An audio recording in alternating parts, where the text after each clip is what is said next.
Hello, Sumo fans. Out of the nasty winter. We're getting there.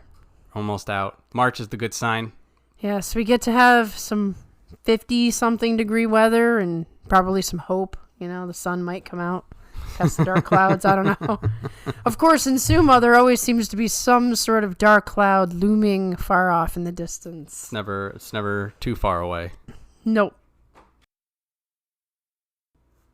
The stormy Basho has its own level of controversy clouds coming on in. But that's a later conversation. When we get to Hokuseiho, when it's his turn, we'll talk about it. Yeah, not up front. Because, you know, we got to talk about our main guys and go in order and talk about who's going to be fighting and all that, so they get the priority. Speaking of top guys, we have Terunofuji, the only Yokozuna. He was a surprising 13-2 last time, blowing us all away, winning the Yusho. Craziness, crazy times. Unlikely to be back, but he's acting like he's coming back. It's the song and dance. At this point, I feel like you sort of have to do it when you're the Yokozuna. But any amount of pattern recognition, he's going to be on again and off again. It's the same thing that Kotoryu and Hakuho did on their way out. Yeah, it's actually kind of funny, really. It's like, oh, yes, of course I'm going to come in. Wink, wink. Yeah, he's just like, I'm dedicating myself. Like, even when he did the acceptance interview at the end of January Basho, he's just like, starting tomorrow, I'm going to train hard for March. I'm like, who's believing this? Nobody. Absolutely Dude, nobody. It's just like, if you actually show up in March, I'll be concerned. Right, it's like, did something happen? It's just like, we need you healthy and not to break yourself in half in the middle of the dohyo. Yeah, so really we're not expecting him. I'm not putting him in any of my fantasy leagues or any of that. He's not getting picked. I don't expect him to be there. If he's there, then we got to have a whole other conversation. We will start March with a bombshell if he shows up. Well, it is the unpredictable Basho. Yeah. I mean, if I think back to 4 years ago, it was the Basho with no crowd. And Hakuho and Kotoryu fought for the, championship with nobody there. No one there. So, March has its precedences. But anyway, best of luck to Terunofuji. Hopefully he's getting himself into good shape for the May tournament, which is when I do expect to see him. So, since we don't believe Teru will be in, Kirishima is going to get another chance to start again. He is the highest ranked Ozeki at this point. 11-4, he had sort of a culmination of all of the pressure as anybody who's going to be a Yokozuna candidate is going to have. Maybe a little bit of bad luck. Maybe just everybody fighting him harder because he's the one with the giant target on his back. And he had Terunofuji back who was like, nah, I'm going to throw you into the... Threw him like a child. That's still shocking to think That about. was a defining moment in that tournament, for sure. So he's got to restart. He's on the cusp now of going to a new stable. It's after March, I believe. Yes, at the end of March, his current stable master will retire because he's hit age. And then, I'm guessing that Kirishima and anybody else who wants to hang out with Kotoryu is going to go over to his stable. But yes. I think the procedure is that the stable master will sit down with everybody and say, where do you want to go? Right. And Kirishima did want to be Yokozuna before he retired. Yeah. Didn't work out. But he can put himself on another Yokozuna run. That would be the next best thing to sort of say goodbye to his stable master and welcome his new stable master, Kotoryu. Yes. So he's got a lot to prove, but at the same time, all the pressure's off. There's a brand new Ozeki. We'll get to him as well. So that's probably where the spotlight's going to go. It's going to come off of Kirishima, go on to Kotonowaka. Hoshoryu, he's always in the mix. But maybe that relaxation will get Kirishima back on track. He's got good and he's got bad coming in here. So the good is that he doesn't have the Yokozuna run on him right now. And now he has the understanding of the pressure, which means that when it comes to people getting the rope, he's like the best candidate, and sort of like you said, nobody's going to be looking at him right now. The problem, though, is that he has two Ozeki that want it just as bad as he does now.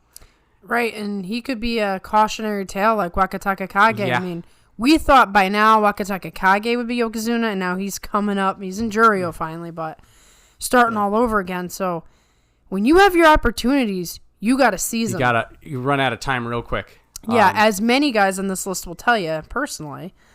So yeah, it's not the worst, but it's not the best. And we'll just have to see, can Kirishima rise after a fall? Yep. It's no reason to believe otherwise, but I don't know if the Yokozuna not being here is going to be as good as maybe he hoped for. Yeah, that's true.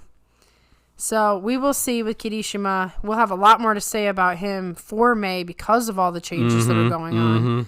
March is really going to set the table for that. Yep. March is a setup. March is the setup Basho, for sure. Especially for Mr. Hoshoryu. Maintains his same rank of Ozeki 1 West. He got the knee injury at the end, which really stunk because, he was going to fight against Terunofuji. We had this big, beautiful plan. It just sucked the life out of the end of it. It was just like, oh. Now, I want to talk about this because this was a thing back when it happened, and I found it all very amusing. So, Uncle gets out there and says, back in my day, I never would have withdrew with an injury like that. I would have just shot myself up until I couldn't even feel my leg and get back in there. Yeah. Well, he's just... at this point... I find it funny. I just do. The fans in Sumo World were going at it about it. Some were like, he's a monster. And some were like, yeah, these guys are weak. And perhaps it's somewhere in the middle where it's that let's be sensible, especially in a time of sumo where injuries are decimating the sport. But at the same time, do you think Hoshoryu was that offended? He knows his uncle. Well, this is Hoshoryu blowing smoke on Twitter. I'm not... The usual. This is also something that has hounded Hoshoryu since he got to the top division. He would not be surprised by this. Like, all Hoshoryu was doing, we were after the uncle about this before. We're like, get off of Twitter, leave him alone. Like when he was like, Maegashira 15. Because when Hoshoryu was in here, he was struggling. He got 8 and 7s. He had trouble adjusting in and couldn't be a rougher time knowing that you lose to something that you already know was bad. Right. And then you go on Twitter and there's your uncle just ripping you a new one in public. Yeah, that's because Hoshoryu probably, this is a way to like relive his sumo days through his nephew. Yeah. So Hoshoryu is having fun with this. Yes, and so I don't think everybody should take it that seriously because I think Hoshoryu would expect him to do it at this point. He has hardened himself to the Twitter assaults, and he probably made the wisest move you can make because Terunofuji could have snapped his leg in half. And then what happens? Wakataka Kage? Yeah. And then everybody say, why did he fight? What was he thinking? What's going to happen is that in 6 months, nobody's going to remember this happened. But if he did fight and he tore an ACL or something, everyone would have remembered this day because that's the day that we lost in Ozeki. Exactly. We really don't need to lose anymore. No. So that was a side tangent to just say, if Hoshoryu was 100%, which I feel he should be fine. Because I think it was a minor thing, he's going to be extra, extra hungry because he didn't get to finish January the way he wanted to. He had to leave. Kirishima's been knocked back down. You better believe Hoshoryu wants to go on his Yokozuna run. Oh, yeah. Especially if the Yokozuna's not there. Everybody should be like, okay, this is my time. This is the setup. And Hoshoryu, he's going to be even more fired up than normal because of all the stuff you just said. And in the back of his mind, he's just like, I could have won January if it wasn't for that leg. Yeah, because you know what? Terunofuji was beatable. Yeah. So if Hoshoryu was 100%, maybe he could have pulled something. Yeah. So it's that little taste of it. Mm-hmm. And it's just like he's already won a Yusho before, and he was on the path of getting another one. That's fuel for that fire. Mm-hmm. There's no shutting him down after that. Absolutely. So I am excited for Hoshoryu as I am every tournament. I dubbed the second favorite for now. Mm-hmm. We'll see if Gonoyama can take it away from him or not. But I expect big things from him, barring any sort of weird injuries that do not exist. So, now we go to my first favorite, Takakeisho. There's not a lot of hope right now. It's like a cautious optimism at best. He was 2-2-11. He starts off winning the first 2 matches, and I thought, okay, things are going to be okay. And then immediately, he's out. I mean, he didn't look great, but he didn't look like he was that hurt, even though we knew the neck was a problem going in. He's Kadoban again. It's only a matter of time before he cannot clear it. I mean, he's really just in this sort of seesaw until it breaks. So the question's always going to be, is this the time that he falls out, or is this the time that he scrapes by again? With the added possibility that he always has the ability to win a Yusho. Maybe he's never going to be Yokozuna, but he knows how to win for 15 days, if he can. It's a big question mark. It's a big old question mark over Takakeisho's head. I think for him, even something like an Ozeki Wake wouldn't be too bad. He could probably rebound back.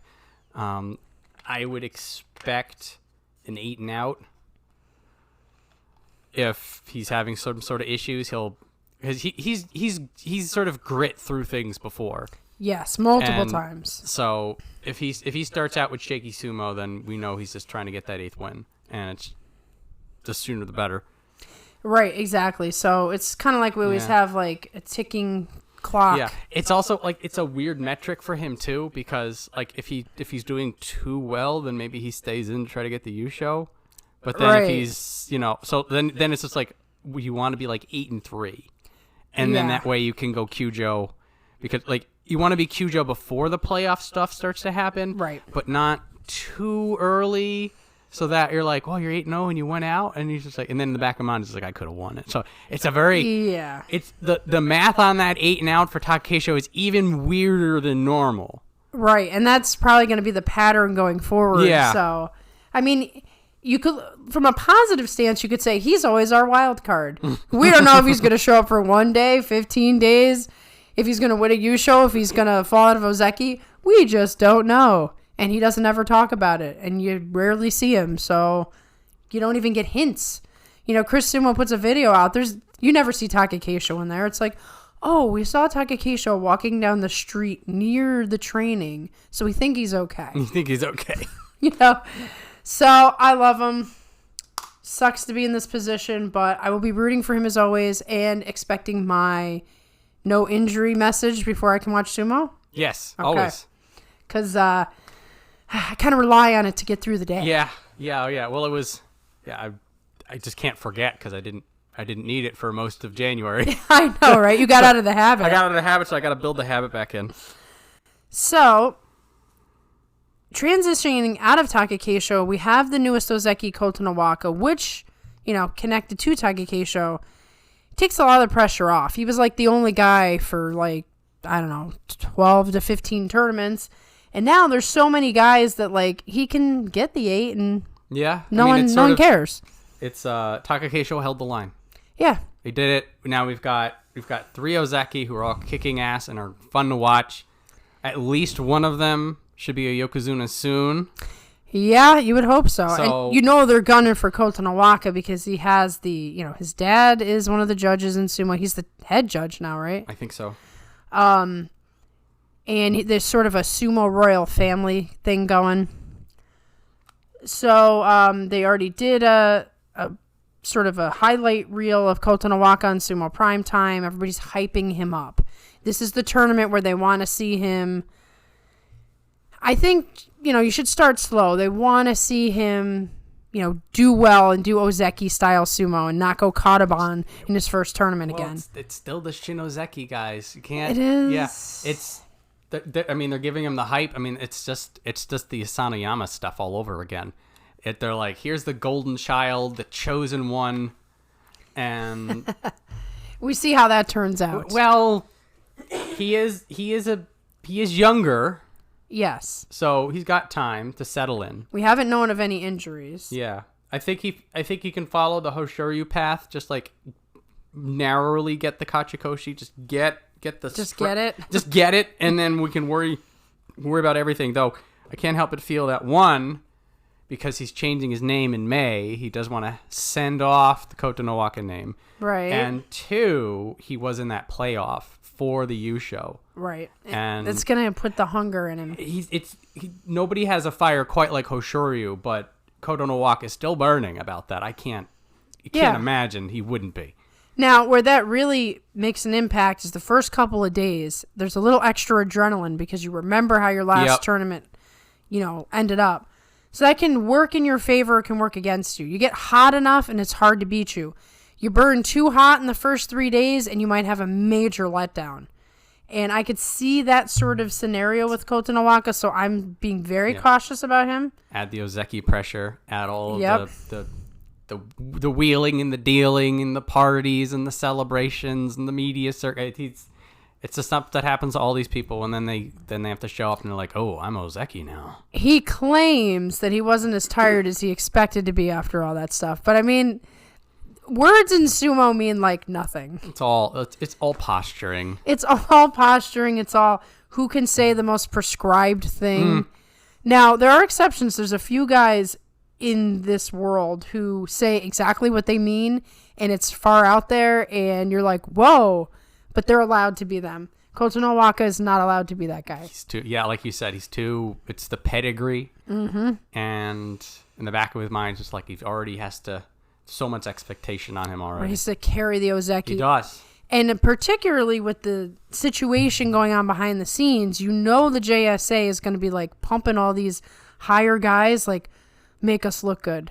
Make this a great tournament. Let's forget about everything else going on. And I guarantee Kotonowaka is the one they want to do it. Yeah. Well, for better or for worse, whenever the tournament's going on, everybody knows we're too busy to have controversy. Exactly. Like all of the stuff about like people leaving, things coming out. Yeah. Unless like it's an injury, unless it's a pullout, everybody stays quiet for 15 days. Which is why all this stuff always happens after a tournament. Yes. It's like it's all brewing there, and they're like, we'll talk about it later. Yep. When they pulled Asanoyama out, it was like that he just like, oh, they pulled him. They're like, oh, there was we're pulling him due to an infraction. An infraction. During the time, we're like, oh, we're benching him for the infraction. And then they blew up as soon as they're like, oh, so by the way, you won't see him for like 3 years. Yes. So. I digress. Next, we have Daieisho, Sekiwake 1 East, up from Sekiwake 1 West, 9-6. So, this is the whole, like, the very top wasn't looking so great. So, you got, luckily Daieisho did what he needed to do to keep his spot, but it was dicey at the end. Like, he could have lost it. He was falling apart a little bit, but he rallied. I think the problem for him is I do think there's accumulated beat up. I don't want to say it's a specific injury. I just think there's a lot of wear and tear on Daieisho's body, which makes it difficult to beat that ceiling you're always talking about. Yeah. It's not for lack of talent. It's just he doesn't have that extra oomph because he is beat down every single tournament. He needs to evolve more than he may be capable of evolving. He's still improving. It's those small incremental increases. He's got the belt stuff. He's got better movement, but at like on some level, these incremental things, like you need the jump, you need that leap. Like Kotonowaka, like things like they crystallized for him. It all seemed to work out for him, and he's younger. He's got more sumo style. So yeah, he's got more stuff going on for him. He's got, the aforementioned pedigree. So like for him to jump up like that, Daieisho would need a similar something. And right. It's difficult to see now whether or not that something is going to be there. Because, enough time's passed. He's now almost veteran status. So the odds of being able to get up there like every day, it's going down, down, down, down, down. A little bit. Go ahead. The longer he's in Sekiwake, it is like it. We saw this with Takanosho. We saw this with Meisei. Right. You can only hold Sekiwake for so long until you get dumped down, and then you might just hang around in the middle for a while. We're starting to see this with Wakamotoharu, but early still for the Wakamotoharu cycle that we can't really say Wakamotoharu is stuck yet. Not yet. He's not. He's spinning his wheels, but he may be able to drive himself out of that trench. Which means we should talk about him right now. Yes. 10 and 5, so he, no doubt about it, claims his spot. He really should be in the Sanyaku. He shouldn't be hanging out in Maegashira yet. Now, I believe he might have had an illness, was what people said. I think that's what happened. So an illness is one of those things where, yeah, you never even really think about it. But if a guy is sick, just any sort of under the weather, you're not going to fight as good. But it's a temporary situation. So maybe we've cleared all of that out, and we're going to see Wakamotoharu go back to what we expected when he was doing his Ozeki run. The fact that he fought as if nothing happened. He fought as if he was still Sekiwake in January. He sure did. It was exceptional. And now him and Daieisho are still sort of in the same boat of, you've got to get it together, guys. Mm-hmm. But Wakamotoharu hasn't been here this long, so I feel like there's still room for improvement with him. And this is, for him, like with a lot of people, this is set up. Right. Because either one of them at this point, like if either one of them shows a solid double digits, then we can look at them and be like, okay, maybe there's something going on here. Both of them are going to think it's going to be July. Right. I think, well, for Wakamotoharu, he was in the rank and file, so he's definitely out of it. But I think Daieisho's had like a string of 9 and 6s, so he's effectively, he would need 2 really, really, really awesome records, which, like we said with Daieisho, we're not sure if that's possible. Well, especially because you have a full stack of Ozeki. So we really hope by July that we have a new Yokozuna. Not that, Ozeki, there is no limit of 4. You could have 6. It's not preferred is the word. I think way back there were 6 and it was a total disaster because somebody really didn't belong there. But got in because, you made the requirements. But I'm guessing by July, if things go the way it should, nothing crazy happens, because things in sumo always seem to be crazy. We'll have another Yokozuna. I hate to say this, but if Takakeisho drops out, please, I hope that's not the case. But let's say we get a Hoshoryu Yokozuna and a Takakeisho dropout. We have a Kirishima and Kotonowaka. We're right back to where we were for years and years and years. There's a greater push for this. But like you said, Kotonowaka is not that different than Daieisho. He could get stuck in that Sekiwake spot, and that's it. Just beat down until you're done. Wakamotoharu still has time. We still have the thing. So the X factor for Wakamotoharu isn't what's above him, but what's below him. And we're in a place right now that the Sanyaku are looking in a normal state. For the longest time, we had 6, 7, 8 people in Sanyaku. Now we're back down to 4, which is sort of the comfortable state. Yes. But the storm cometh for the top.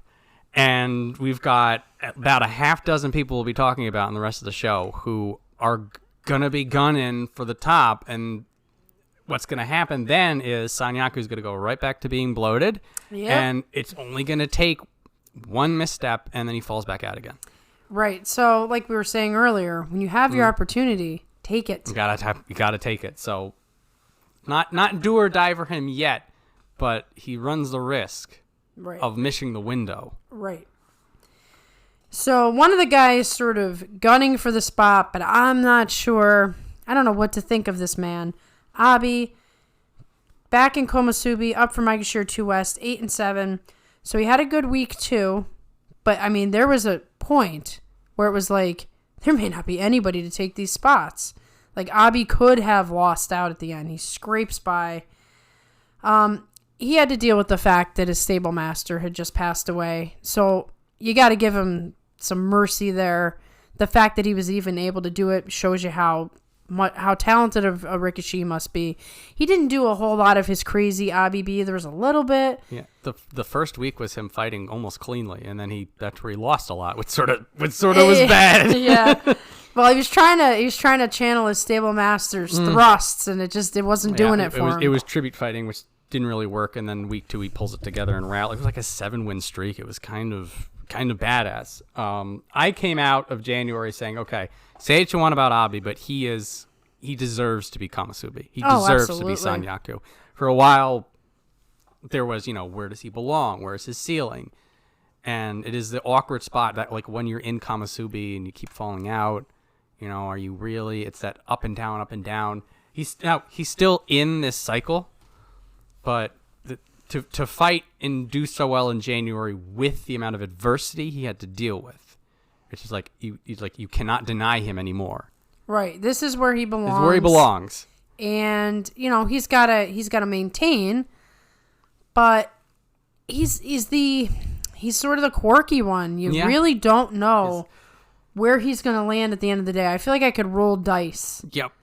And it would be near this spot, so I'm not expecting him to fall way down. He's too good to be anything lower than Maegashira 3. Yeah. This is where excuse me. This is where he's at, and so the larger questions of what does Abe need to do to go higher, that is still a larger question, which who knows if that'll ever get answered. But the idea might be more antics. Well, maybe more antics. The heel turn does seem to do him well these days. But at least for me, I saw him in January. I'm like, I'm going to see you as a Sanyaku, sort of in the same way that we all see Takayasu still as an Ozeki. Yes, true. It's just like he's got my respect fully, right. No matter what happens. Right. It's almost like you hold the role of what you were, no matter what your rank actually is. So. Yep. So that's my feel for Abi, and the rest is up to him. If he wants to be higher than Komusubi, well, he's got to scrape it together, which is now going to be even harder than it was before.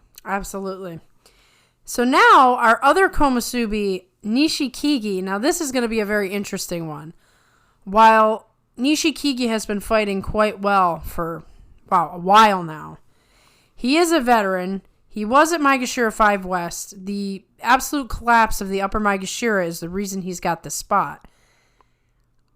I don't know what to expect because we have seen Nishikigi be a giant slayer. We've seen him almost win Yushos. He's done enough stuff where it's like, yeah, why not? But he's also the guy who got promoted, 5 spots. Maybe this is too much.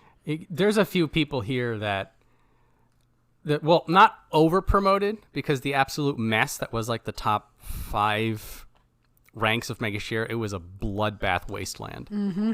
And so like when I was doing Guess the Banzuke, I'm looking and I was just like, there's like 4 people that can be put up here. Right. And everyone else is down.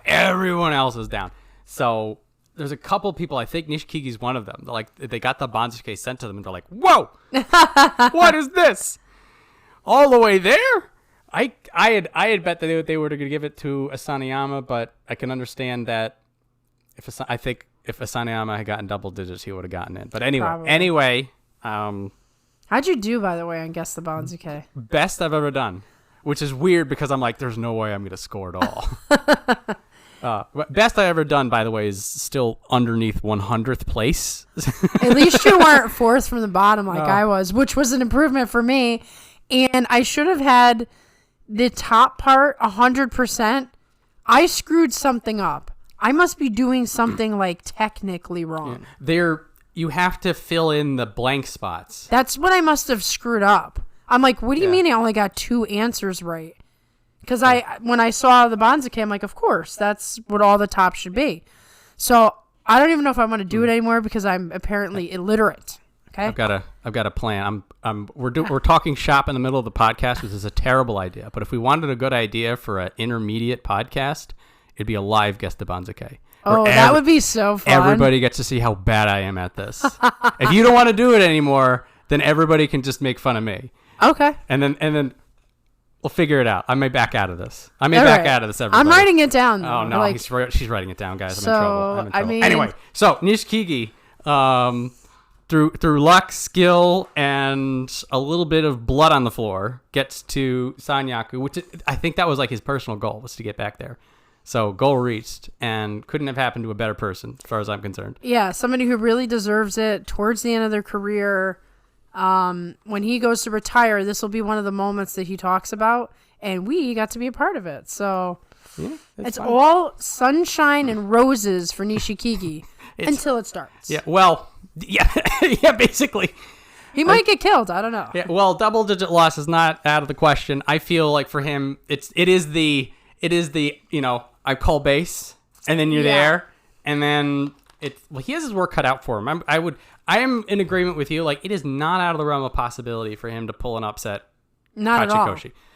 I feel it's unlikely, and I feel considering the hungry people above and the hungry people below, he might get chomped. He might get cut into tiny pieces and served to other rikishi. But that strength, that defense, the ring edge hold, the power you don't see coming, the veteran senses, don't. Yeah. He's a tough dude. He's yeah. They built him out of solid rock. They seriously do not make men like him anymore. They don't. So we'll revel in this for now and hope all goes well. Yes. So now we have everybody's favorite who didn't have that bad of a demotion, which we can all be happy about. Down from Komusumi 1 West to Maegashira 1 East, 6 and 9. So even in a loss, his sumo just is amazing.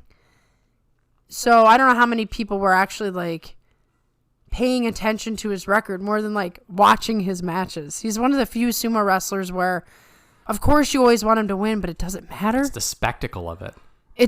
It doesn't make sense. You watch it and you're like, how is he like bending in all those positions? And he almost won, but then he lost by like his pinky nail.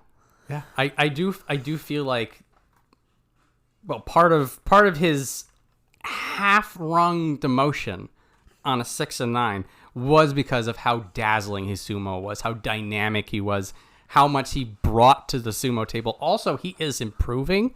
Yes. He is getting better than either of us suspected. Or himself, or most of the watching populace of sumo. Mm-hmm. He's clearly putting the work in. It's not like this is undeserved. Oh, absolutely. He must work very, very hard. But he is, maybe this time last year when Ura was up here, we're just like, who cares about rank? Who cares about winning and losing? We're just going to love Ura. And then Ura starts winning anyway. Right. So there's something about this guy that just, it's a spirit that can't be broken. Yeah. So, who knows? I don't really have a prediction. I really don't have a prediction for him. I don't know if he's going to... I don't expect him to get back in a Sanyaku right now. Just because, like you said, everybody's really hungry and we just had a bloodbath. And he's... But can he maintain? He's more or less in the same spot, and he's going to fight the same people he did in January. Minus Terunofuji. And maybe then... he will have picked up something that he can use in this tournament. It's on one hand, maybe he figured out an extra trick and he pulls 2 more wins out and then he's back at Sanyaku. On the other hand, a lot of people who have already figured him out before are probably not going to be fooled again now. His best chance is to start to get some of these other highly promoted people. I'm looking at you, Oho. I'm looking at you. Tsurugisho, like those are his keys to success. Even Takanosho. A bit of Takanosho, yeah, that kind of. Because he's still a little iffy. So we're going to talk about this at length when we get into this, but like this top 5 is looking real soft. This is like this is the older zebra who's limping on the savannah, and when the lions start coming out, he's starting to drift away from the pack a little bit. This is the feeling I'm looking at this. Yeah. Now, this is also like, this is the perfect breeding ground for upsets. Oh, absolutely. We are setting ourselves up for which one of these guys is going to take the win off the Ozeki that causes them to lose the Yusho. Yes, maybe we should put that in our wish list at the end of the show. Or maybe not our wish, but who we guess is going to be the Rikishi who messes some Ozeki's guy. Yeah. So starting with Ura, we're going to be... I personally am looking at probably everybody on the screen right here. The 1 through 7, I'm like, one of these people is gonna catch Hoshoryu out. One of them is going to find a Kotonowaka who's too nervous. One of them is going to have a Tachiai that catches Kirishima off. Mm-hmm. And that's exciting. And then everyone else on that list, they're going to eat dirt. Yep. You don't know who it is. Or, they're going to be like 2 and 13, but one of those is an Ozeki win. Oh, this is the weird energy coming out of the top for me. Stormy Banzuke. Yeah, it is. So, good luck to Ura. His counterpart, because he's Maegashira 1 West, is Asanoyama, up from Maegashira 7 West. 9-3-3. So he's injured all over the place. Multiple injuries. But he's finally gotten up to almost Sanyaku. This has been the goal, is to get back to Ozeki. But man, he's limping his way there. Those first 7 days of January were like, oh, he's back. He's going to win the whole thing. Who could stop him? Apparently Tamawashi could stop him and then cause him to turn his ankle, but... Well, Tamawashi does injure people. Well, even if he doesn't mean to. It was unfortunate. Tamawashi beat him clean, too. That was Asanoyama just... Don't underestimate Mr. Immortal. No. So, if we get that Asanoyama for more than 7 days, not only is he in Sanyaku, but, he can run away with the whole thing. Well, he's thinking this. He is. He is definitely craving some big move at this point. He's, done with this Maegashira thing. He's got to be done with it. He's watching all these guys. You think he's sitting at home looking at the Kotonowaka, Ozeki ceremony going, ugh. Oh, yeah, he's throwing stuff at the TV. He's like, this bastard. The good thing in the bad for Asanoyama is this whole journey to try to come back has made him far more interesting than he used to be. I don't like the fact that his biggest enemy is injury. Yeah, that stinks. I would agree, the grit, the clarity of Sumo, the focus that he's showing that he didn't have before he had all the adversity. It's so behind the calf, the ankle, the elbow is what coming is the thing that Hakuho and all those people saw those years ago. And it's it's finally manifesting, but now his body's torn up. I know that once again, as we talk about opportunities, he had an opportunity before all the stupid stuff that happened to, he had top shape, top age, all the skill in the world, and he didn't take it. He did not take it. And now he's had to go through so much adversity that this current Asanoyama, if he could trade places with his old self, he would be Yokozuna. In a blink of an eye. But he just didn't have what it takes because he didn't get pushed to his limits. That's such a trope in anime and any sort of athletic storylines anywhere in any country. But there's a truth to it. You don't know how strong you can get until you have to push yourself further. And so he's learning this the hard way, and we're just hoping that in the grand scheme of all of it, he doesn't break apart before we get to find out if he can do it. Yeah, I am hoping at least for 8 or 9 wins. Just get him into Sanyaku. Right. Get that part done. I feel like that'll be a gear shift for him. At that point, then he's just I've got to serious this up. It's not as much desperation now. Right. It is more. It's now it's go time. Now the wins start to rack up. Now everything will come to a fulmination, because a lot of this stuff, he's been in this weird spot where it's just everything he's doing is getting thrown away. Yeah, all feels like a waste because he doesn't belong down here with all these guys. He belongs up at the top, but he doesn't have what it takes right now. So we will. So Asanoyama is definitely going to be the B plot going on. Yes. All the Ozeki stuff's going to be going on. It's going to be dominating the spotlight, and then they're sneaking Asanoyama on the back. He's on his quest. It's so annoying though that he's injured, because it's we shouldn't even be having this conversation. We should be fifth Ozeki at this point. Yeah, he's Yokozuna. Terunofuji's happily retired, getting quadruple knee surgery and back surgery and everything else surgery.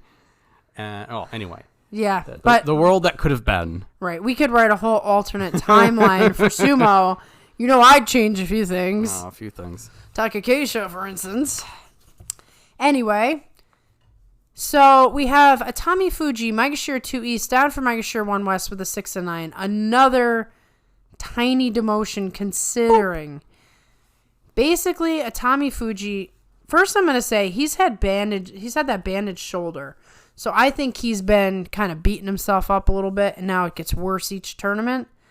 That's probably the issue. I don't think it's that he suddenly, hit opponent, starting to fight opponents he can't beat. I think he can beat them, but I don't think he's in the best condition.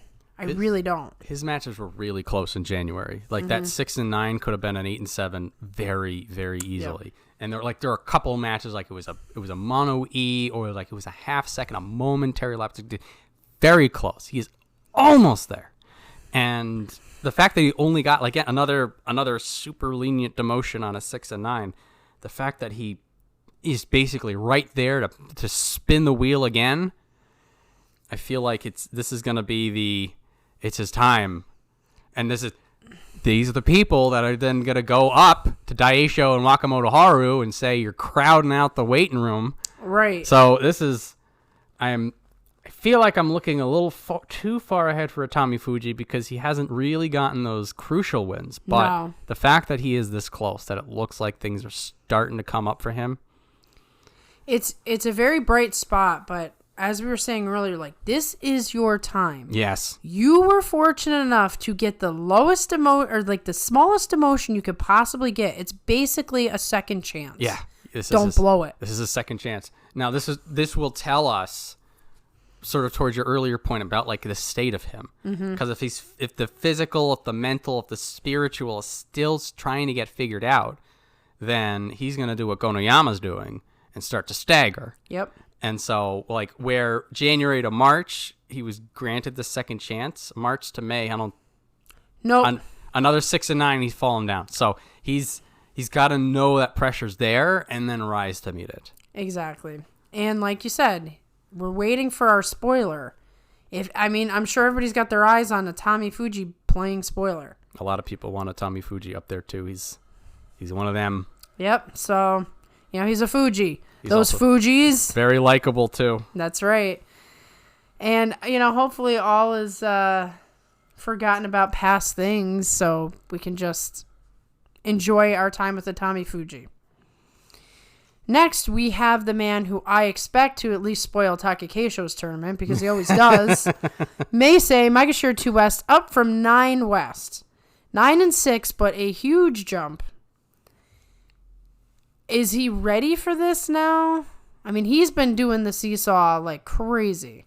He has been going up and down and up and down. And we had mentioned in the past that it feels like Meisei's level of sumo, like it used to be Sekiwake level, and now just sort of the rise of intensity has dragged that down. This is his first chance to say, I'm going to push that ceiling back up again. Right. And so first off, he's got the Hoshoryu energy, which didn't really help him that much before, but Hoshoryu's got to be fired up too. Right. Maybe they did some extra secret training or something. A little extra secret training. Also, like his January, like he was winning the right ways. He was winning like the classic Meisei power added with some experience. So there's a lot of momentum for him coming out of January. And so, then like you had mentioned before, up and down, up and down. So, he can have the best January he could possibly have, but if it's not going to translate into March, then he's going to be back to square one, unfortunately. And he's being given this golden opportunity. So he is, he vaulted back up to where well, here's the thing. I was going to say where he belongs, but that's the question he needs to answer. Right. We don't actually know that. We don't, I feel like he belongs here. The numbers may not agree fully.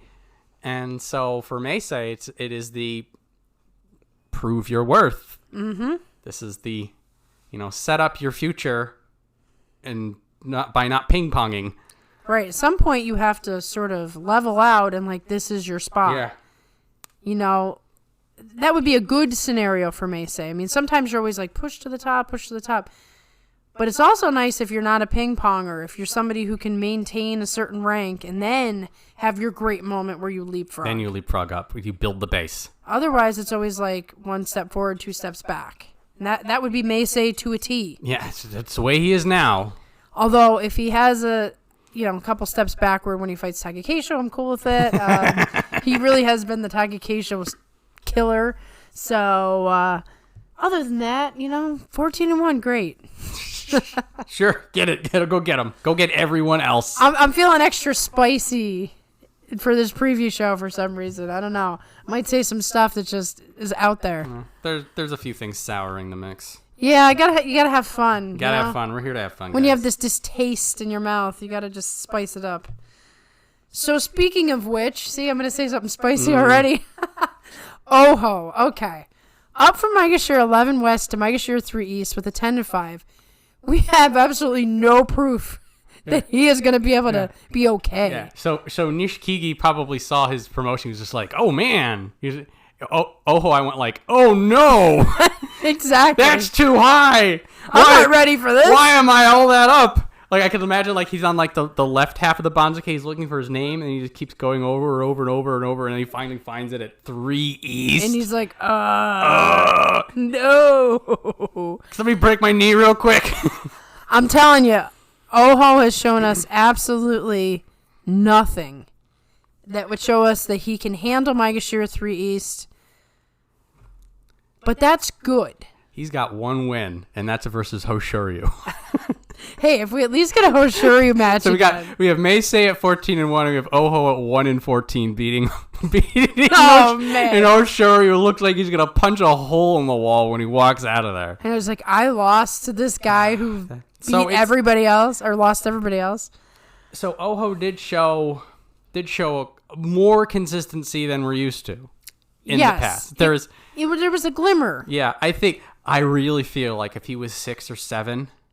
This would be the perfect thing for him. Mm-hmm. And that he'd be building up, and then March would be give us that 2 in a row that we always look for people who are a little more ping-pongy.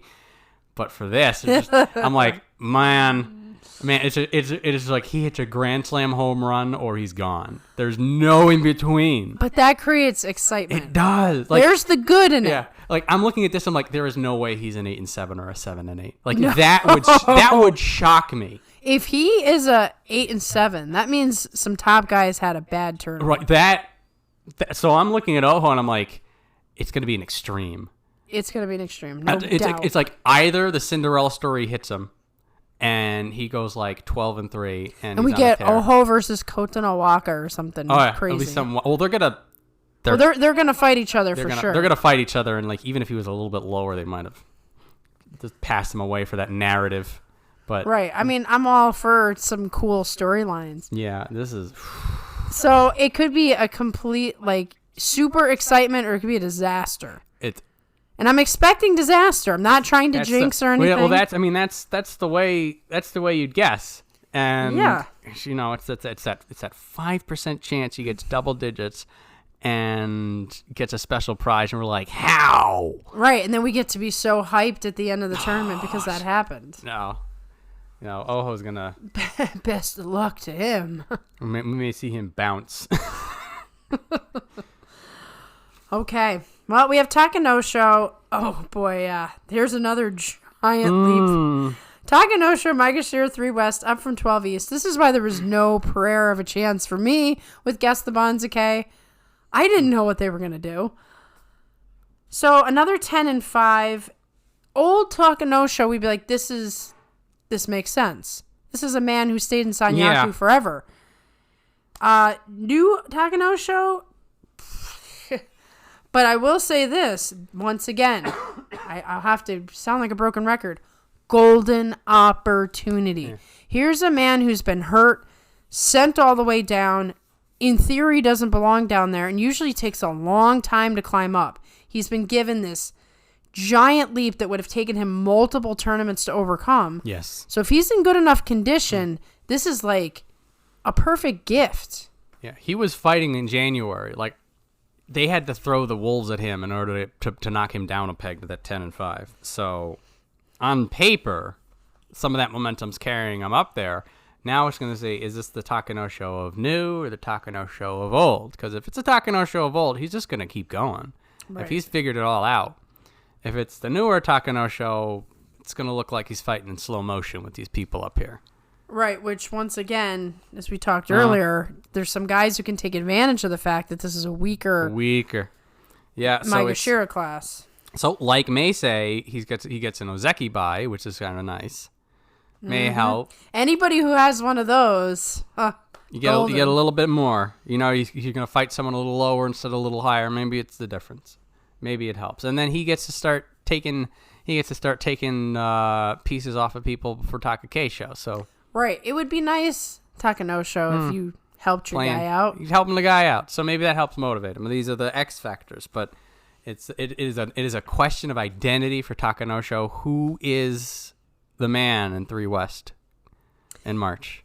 Now, I heard that the injury it had was ACL. Was that the case? It was something chronic. So I do believe it has healed to a certain point where that's why we did see a 10-5 Takanosho. So if all of that falling down was injury, we might be going back to the way he was before. We'll have to see. I think he's got a better shot than Oho. So that's something. The two of them are both relatively long shots until proven otherwise. Right. I'd say Takanosho has the puncher's chance. Yeah. But once again, we have to shrug our shoulders and just wait and see what happens. Yeah. It's on him now. So, Tobizaru, I have to laugh because of his polarizing opinions, gets the same rank. This man has had the best luck in the Banzuke. He knows somebody likes him. He has a favor of the Banzuke. He has the favor. He has a favor. Once or twice is a coincidence. 10 times is a pattern, okay? And he keeps getting these passes. He keeps getting the help. And it is because he's such a fun wrestler, I would think. Well, yeah, because at the end of the day, this is an entertainment. So if you sell tickets, they want you there. And they want Tobizaru fighting the top guys. Whether it be because the top guys are going to beat him up and send him flying, which is entertaining to people, or he's going to do an upset, which is entertaining to people. No matter how you slice it, a Tobizaru match is an interesting match. So, good on him. Same rank. I think he's not progressing as fast as he would need to climb upwards. Like is progressing fast, surprisingly fast, and he's climbing. Tobizaru started, but he's slowing down a bit. It's like he's getting pushed down the hill and his feet are sliding. Yeah. It's almost like him and Ura actually switched places. A little bit. Because Tobizaru rose a lot higher than Ura and was like having those moments, and now they've reversed. Yeah, what's fascinating about it is it's not like Tobizaru's not trying as hard. Like those pieces of the evolution are all still there for Tobizaru. It's just the way that they're reacting to everyone else around them, how they're able to adapt, how they're able to evolve their own sumo even further on top of what they're already doing. And it is a weird momentum shift that's going on. And so maybe there'll be enough churn at the top for Tobizaru to right the ship, as it were. But I don't... A lot of the losses he had against the higher up people were very decisive. And each time you get in the ring and get beat down like that, it just takes something from you. Takes a little bit. So you have to dig really deep to overcome that. And I don't know. Tobizaru does have an inner fire. The fact that he stared back at the Yokozuna the way he did showed me a side that I didn't know existed. But there's still the capability. Does he have the capability to dig deep and win? I think he will dig deep.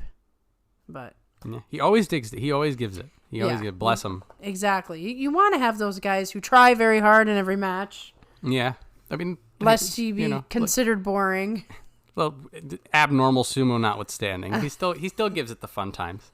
And him and Hoshoryu and the Rogues Guild are always fun to watch. Oh, I absolutely love it, and I hope Tobizaru gets some negative stares from somebody. I hope he fires some people up because that's extremely entertaining to me. Yeah, but for March it's an uphill battle, I think, for him. Yeah. Then we have Hiradoumi. I will never get that name quite right. Maegashira 4 West, up from Maegashira 8 West with an 8-7. So, once again, being given a golden opportunity. Now, with him, there was all this promise, and there still is, but it's stuck. It's like it's there, it shows itself, and then something goes on, and like I expected him to have a better than 8-7 record based on how he was fighting, but just not everything is coming together for him yet. He's gonna Well, he's at his career highest right now. Mm-hmm. And helped by the mess of the Banzuke. Helped or hurt, we'll see. Well, it helped in that you're going to learn a lot in March, kind of helped. True. But like I have a feeling that Hiradoumi is going to have a lot of trouble with the Ozeki, with the Sanyaka. Like, what's he going to do against Wakamotoharu? What's he going to do against Kotonowaka? Kotonowaka is the one I think about the most. Like, I feel like he could just bend him in half. He has a, like, we go to Oho and just like, maybe there's some weird ass chance he does something crazy. Like I go to Hiradoumi, I'm like, ooh, I don't know. I don't know. I don't like Hiradoumi fighting the people around him. He'll give and he'll get. Maybe he'll do something a little crazy, but he's gonna. This is the time for him. Like he's gonna, you're in fighting practice. You get beat up. You bow. You say thank you, and then you put an ice pack on your shoulder while you figured out what happened to you. Pretty much. So you're feeling that Hiradoumi might have a worse tournament than Oho, or what do you think in comparison? That will be an interesting thing to compare, because like for Hiradoumi, I feel like it's a little bit more consistent what we can expect. Yes. Because he's consistent, because his progression is linear and something you can follow, and so you're like, okay, he can do ABC, but XYZ he's not going to have that much trouble with. That being said, he's sparking maybe a little bit. But I mean, 8 and 7 is not really a spark, but like the way he fights, the way he's hungry for it. You have to hope, as a sumo fan, that you give somebody a chance and they really run with it. Yeah, and I hope that one of these guys is going to do that for us. That is something that I'll say. So you got Meisei, you got Hiradoumi, you've got Oho, you've got Takanosho. Like these are the who's going to run with it crowd. Yep. So we got to keep an eye on those 4. Maybe one of our checklists, one of those 4 runs with it. Okay. I sincerely hope that we just don't get another bloodbath, and then we just swap the bottom again, and it'd be like a washing machine. I'll be honest with you. I think we're gonna be in a blender for a little while.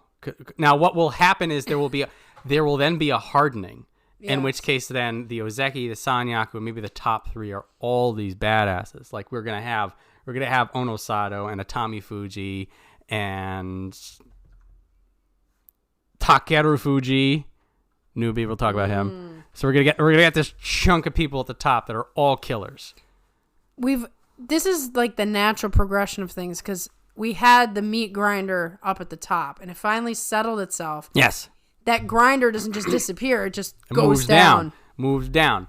Then what will then be interesting is then the grinder's gonna move. It'll be like 3 through 6, 7. And so people are going to start getting tested sooner. Right. And then eventually, if it gets pushed down enough, it'll be every time a new guy tries to come up from Juryo, he gets smacked back down. So, which is the way is more natural, I would say. The lower it down it is, also it means the crazier the sumo is going to be up top. I want both, right? I want a steady, strong bunch of guys I can root for, but I also like the chaos, so... There's always going to be some chaos. There's not, the script only works so far in sumo. Right. So then somebody rips it up and throws it out the window. So that'll be the larger question as to where these top 7, how many of them have a winning score. Right. And will we have a repeat of January? Of those, how many of them are these people who are sort of given this golden opportunity? Right. Who got the Willy Wonka golden ticket? Who, who's going to get it there to the end? That's what we're going to find out. And Hiradoumi is probably not the golden ticket. Maybe not, but he bought a candy bar in this analogy, I guess. And anybody's got a shot. So, speaking of which, Midorifuji, Maegashira 5 East with a 5-10.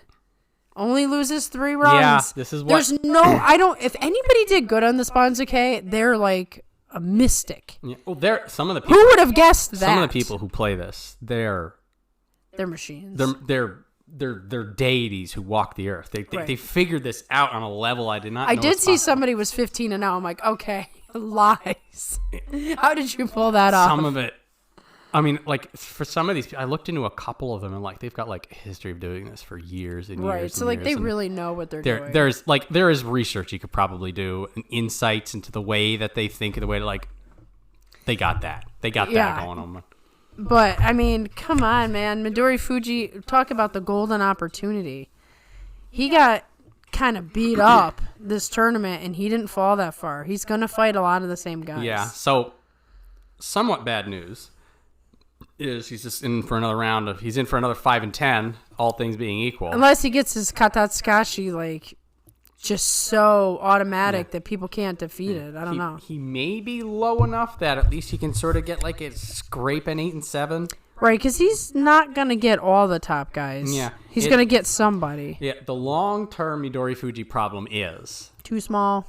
Too small. Cannot figure out how to deal with the people at the top who know how to use their size against him. Right, they just, once again, put him into a back bend and fling him out. Yeah. So, I mean, this is, like, you get high up enough, and, like, even somebody like Hoshoryu, who's not that big, still knows how to impose his weight, his size on Midorifuji in a way that's going to consistently defeat him. Yeah, like, you see those two guys together, and you still see, despite Hoshoryu being a small dude, how much more powerful he is than Midorifuji. Midorifuji's all the techniques, but everybody knows that Katatsukashi is his thing. So, you know, if you guard against it enough, you just wait for your moment and just flick him out. But he is a technical tactician. He's in the Fuji stable where he's a scrapper. He's a scrapper. He doesn't give up. So I think that he's not necessarily doomed, but he could be doomed. Yeah. He's great to watch, win, lose, or draw. Yes. If Midorifuji's on the dojo, you're interested. So he got that going for him. Yes. But we will see, you know, whether he has the golden ticket or not. I'm not guessing so. Now we have our guy Onosato, Maegashira 5 West, up from Maegashira 15 West. Whew. Yeah, they're giving him high marks. He did come in with a special prize first time. He still doesn't have a top knot, I don't think. That's cool. Yeah, I like that. I think Hakuho finally has a top knot. Yes, I heard that. Finally, long enough. But Onosato's got the combat mullet. Well, I mean, he's fighting crazy enough out of his mind to propel that quickly. Now, he could have the golden ticket. I don't want to go too crazy because I know he's brand new and you fall for the hype and you get burned. But from a physical standpoint, from a technical standpoint, he is good enough to pull off an upset, but a lot of things have got to happen. It's his fighting the nerves when they threw him. I still don't know why they gave him the Terunofuji, but fine. That's good though. I mean, well, this was my takeaway during the wrap up. It's just like, you know what? This is the zero stakes environment to get the Yokozuna fight under your belt. This is the perfect time to throw to him. Get those nerves right out. I wanted that Cinderella story probably a little too much, but that's why you're bitter. A little bit. Onosato fighting the other two names here. So him versus Atamifuji versus Gonoyama. That triangle, add Asanoyama in there, those four. Mm-hmm. Those are the four people you look at them, they're like, yeah, they'll probably go higher. Yeah, absolutely. There's not room for all four of them up top. No. So those matches between the four of them, that's the gauntlets. That's the rank and file Sanyaku right now. Those are going to be the interesting fights.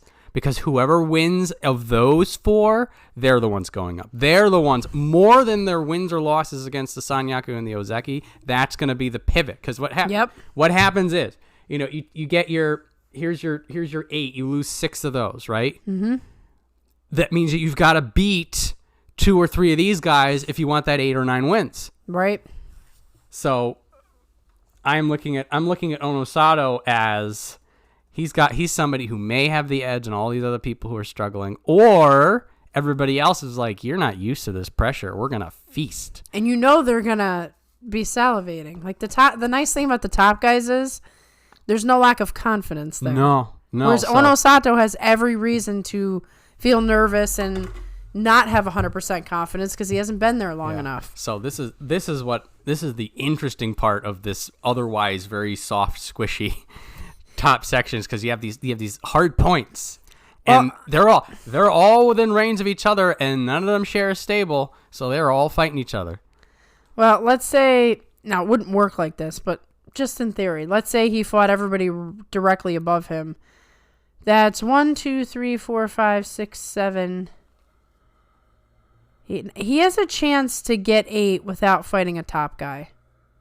In theory. He's not going to fight all those guys like that. That's not how it works. Yeah. So that is another thing is that, Atamifuji, you have to fight everybody in the top. And once you get down to like 4 and 5, you're gonna have a few misses where you're not going to get somebody at the top just because of the time. Exactly. So that's actually, he's in an advantageous position. So him and Gonoyama, they're a little bit out of the blast zone, but they're still, again, they're all going to be fighting each other. They're all going to be fighting the other aspirants and also some of the more desperate Sanyaku trying to hold on for dear life. Exactly. So they could take advantage. They can take advantage. But I am on the Onosato hype train. I think like basically everyone else is. Yeah. I mean, you have to be. Until somebody proves you otherwise, you just have to get on that train. Gotta get on the train. It's a party train. And Onosato did some nice, visits to his hometown and did some volunteer work and got some perspective on, character growth. Exactly. So we'll see if he takes that into the ring with him. Now we got Tsurugisho. This is a fun one. It's fun for now until the tournament starts, but up from 11 East to 6 East, 9 and 6. Okay, they finally said you've been fighting on one leg and you're really powerful and you're fighting out of your mind considering we're going to throw you way up there and you're going to get pounded back down. I can't complain about them doing him dirty anymore. You can't. They chucked him up. They're like, here we go. For all of our misdeeds, we send you up. Oh, man. He's going to give us so much enjoyment in this top. It will be fun. It will be fun. He's going to manhandle people who shouldn't be manhandled. He is going to give us some Tsurugisho grimaces at the edge. He's going to get beat epically by some people. Look like an absolute fool. And he's going to turn the tables on people. It is a complete veteran, nothing to lose package. Absolutely. And he's going to give it his all in every single match. You have Nishikigi at the top, like he's Sanyaku. There is a little bit of pressure, there's some expectation. Can you hold the rank and all that? Tsurugisho, what does he care? He's like, okay, so all right. It's just like, I'm just gonna chuck this guy into the stands today, and tomorrow I'm gonna be chucked into the stands. Right, we're just gonna take turns. We're gonna take turns on and off. Yeah, we're gonna do Rochambeau in the back. Yeah, it's gonna be a wild one, especially with his famous quote of, "I like to do the things that people hate." There is nothing but fun coming out. The Midorifuji situation. Yeah, he's just gonna send him flying. We're gonna see some baby leg kicking, or we're gonna see a Katsukashi. Or Katsukashi is gonna be like break the dojo from hitting it. Tsurugisho's gonna be like, oh yeah. So we're gonna see something crazy in that match. I've always been a Tsurugisho fan. I feel like this is just the time to be a Tsurugisho fan. I feel like I need to have like a cake in celebration here. No, we should get a cake that says "Sorry for your loss." Oh my goodness! Oh, that's too dark. It's too dark. I think something has happened to us in this particular time in Sumo. I can't wait. I can't wait for March for him alone, and then other things. I hope he does really. He can't do super well, but I hope he does well enough that he gets an interview. Because his interviews are the best ones. He's an example of one of the guys who can say whatever he wants. And nobody's like, no, you were rude, or no, you said it the wrong way. It's like, he's older now. This is never going to happen for multiple reasons. The Kinbozan interview. Oh, man. He's just like, I had a good day today. I think what would happen is... if he beat anybody, or if he beat the Yokozuna, he'd be out. He'd be like, you know what? I quit tomorrow. I lost to Tsurugisho. I'm done. So we probably won't get that scenario, but imagining it would. I don't think. Yeah, as we said, the fact if Terunofuji shows up, it'll be a shocker. And then if you fight somebody at 6 East, it's mathematically possible, but there's a lot of Ozeki, so probably not. And then if Tsurugisho wins that fight somehow. And then they go to the interview room and just like, how do you feel about this? Tsurugisho was just like, this is pretty good today. I'll say this. It's hard for Terunofuji to do the Kimidashi on Tsurugisho. He's just too big. It's too big. There's very few guys where it's like, I want to see somebody try to do a Kimidashi on Terunofuji. Like, nobody could do it. Yeah, he would just like, boop, he just pop the elbow back into their face. Exactly, so. Oh, dreams. They're so fun. So wild.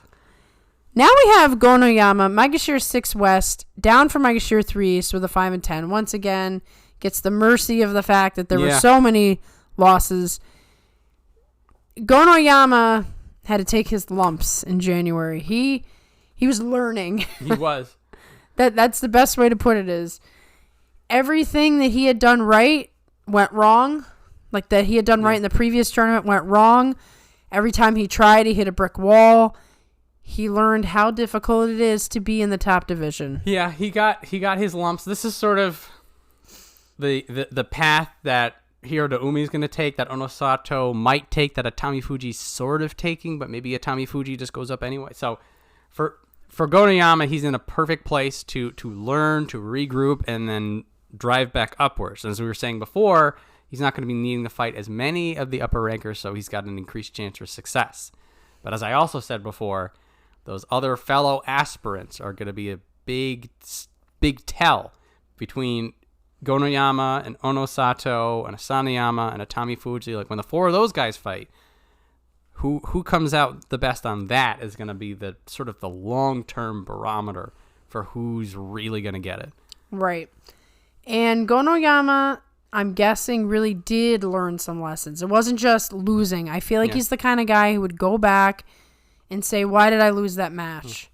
I need to, do 20,000 more leg lifts because my legs were not in the right position. He's strong. He's dynamic.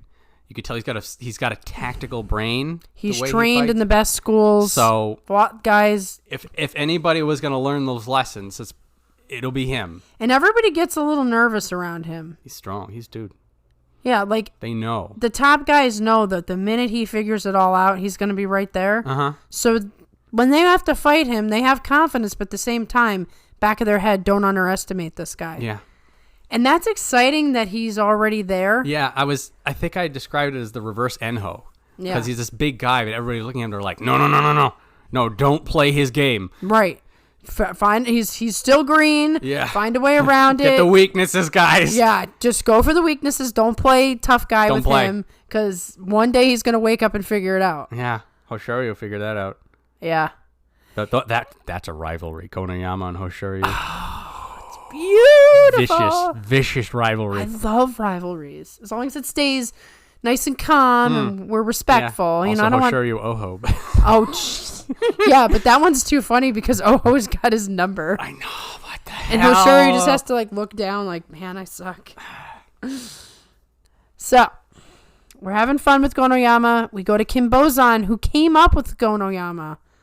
No, he did not. What am I saying? Kinbozan came up with Thou Who Should Not Be Named, and he's still surviving.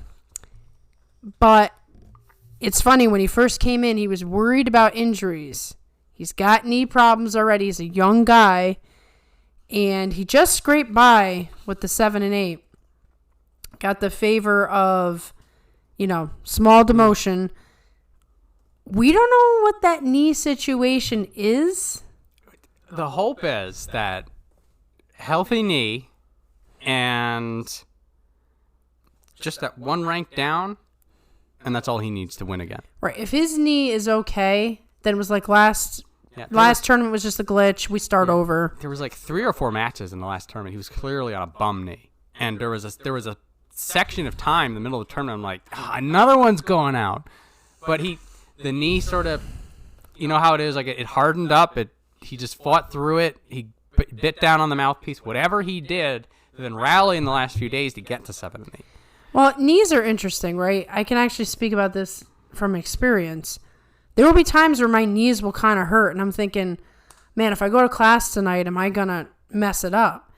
And then you just sort of make a few adjustments, and you do your thing and still go all out, and a couple of days, and it corrects itself. So if you don't have a major thing, sometimes you just have a wonky knee, and you can fight for a very long time before it becomes an issue.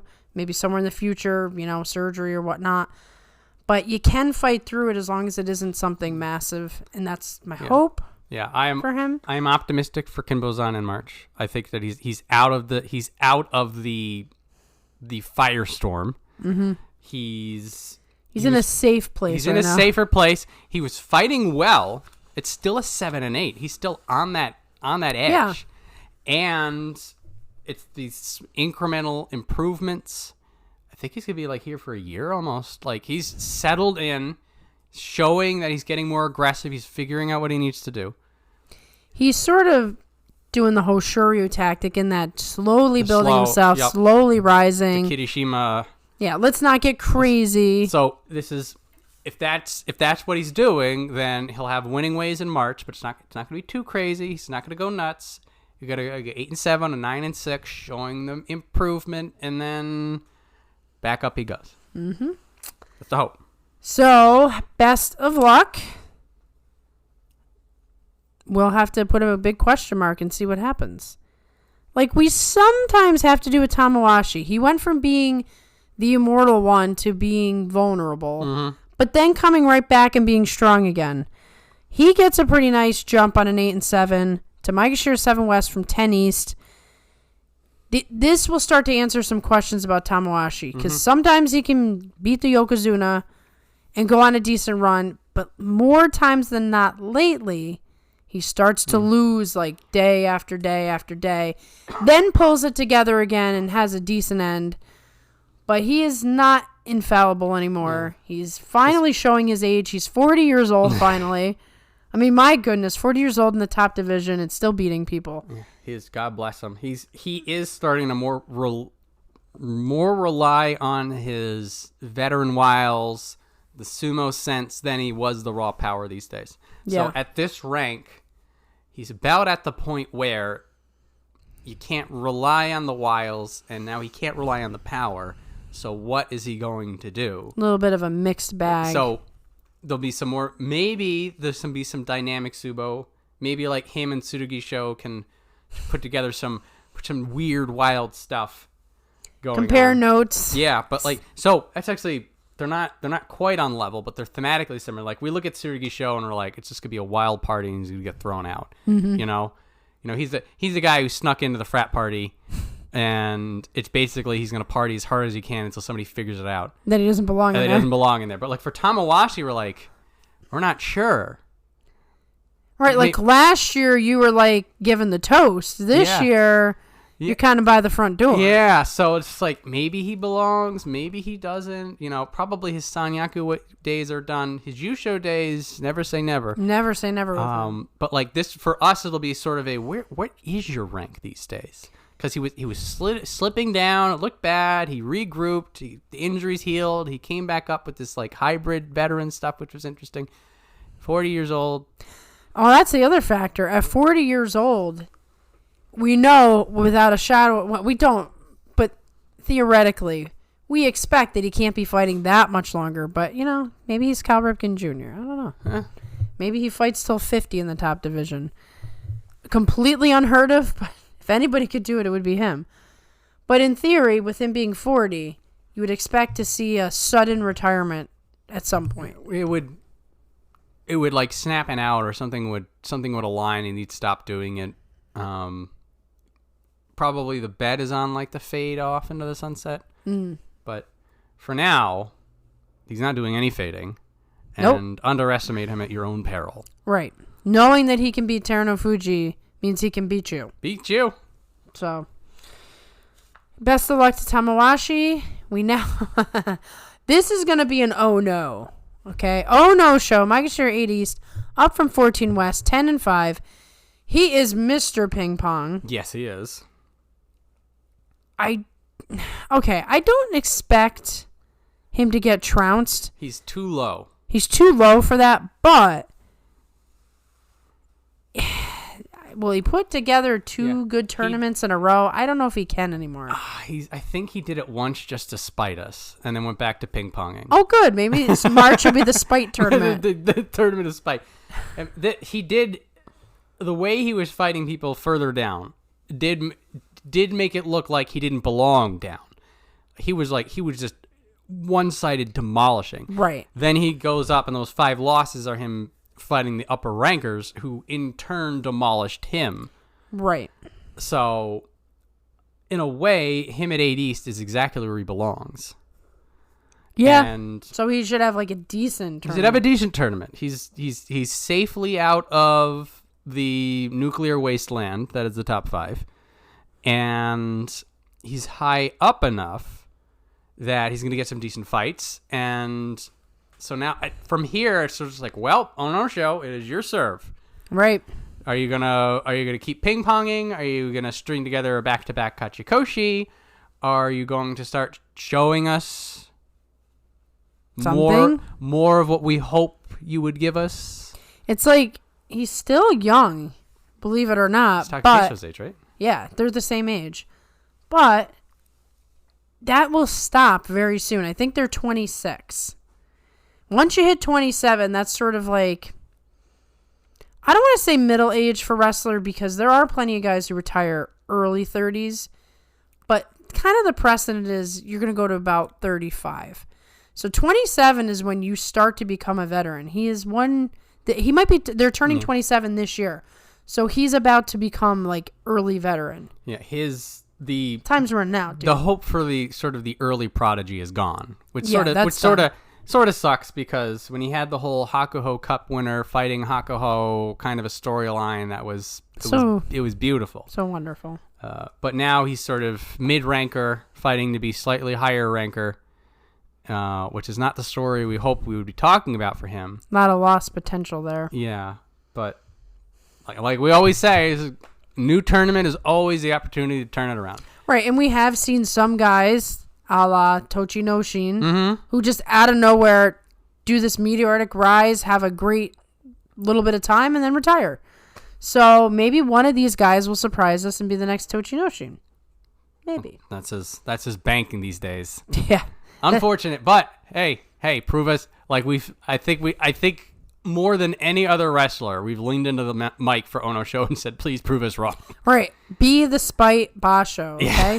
Spite 42 opinions. Everything we've said that has been somewhat negative, prove us wrong. Make us eat our words. Make us be like crying in the recap show like, we are so stupid. Please, I beg of you. Let's do it. Speaking of tears, Takayasu, Maegashira 8 West, down from Kobusumi 1 East. Now, yes, he was out basically the whole tournament, but boy, he gets the correct demotion, whereas everybody else, doesn't. It's like, poor guy.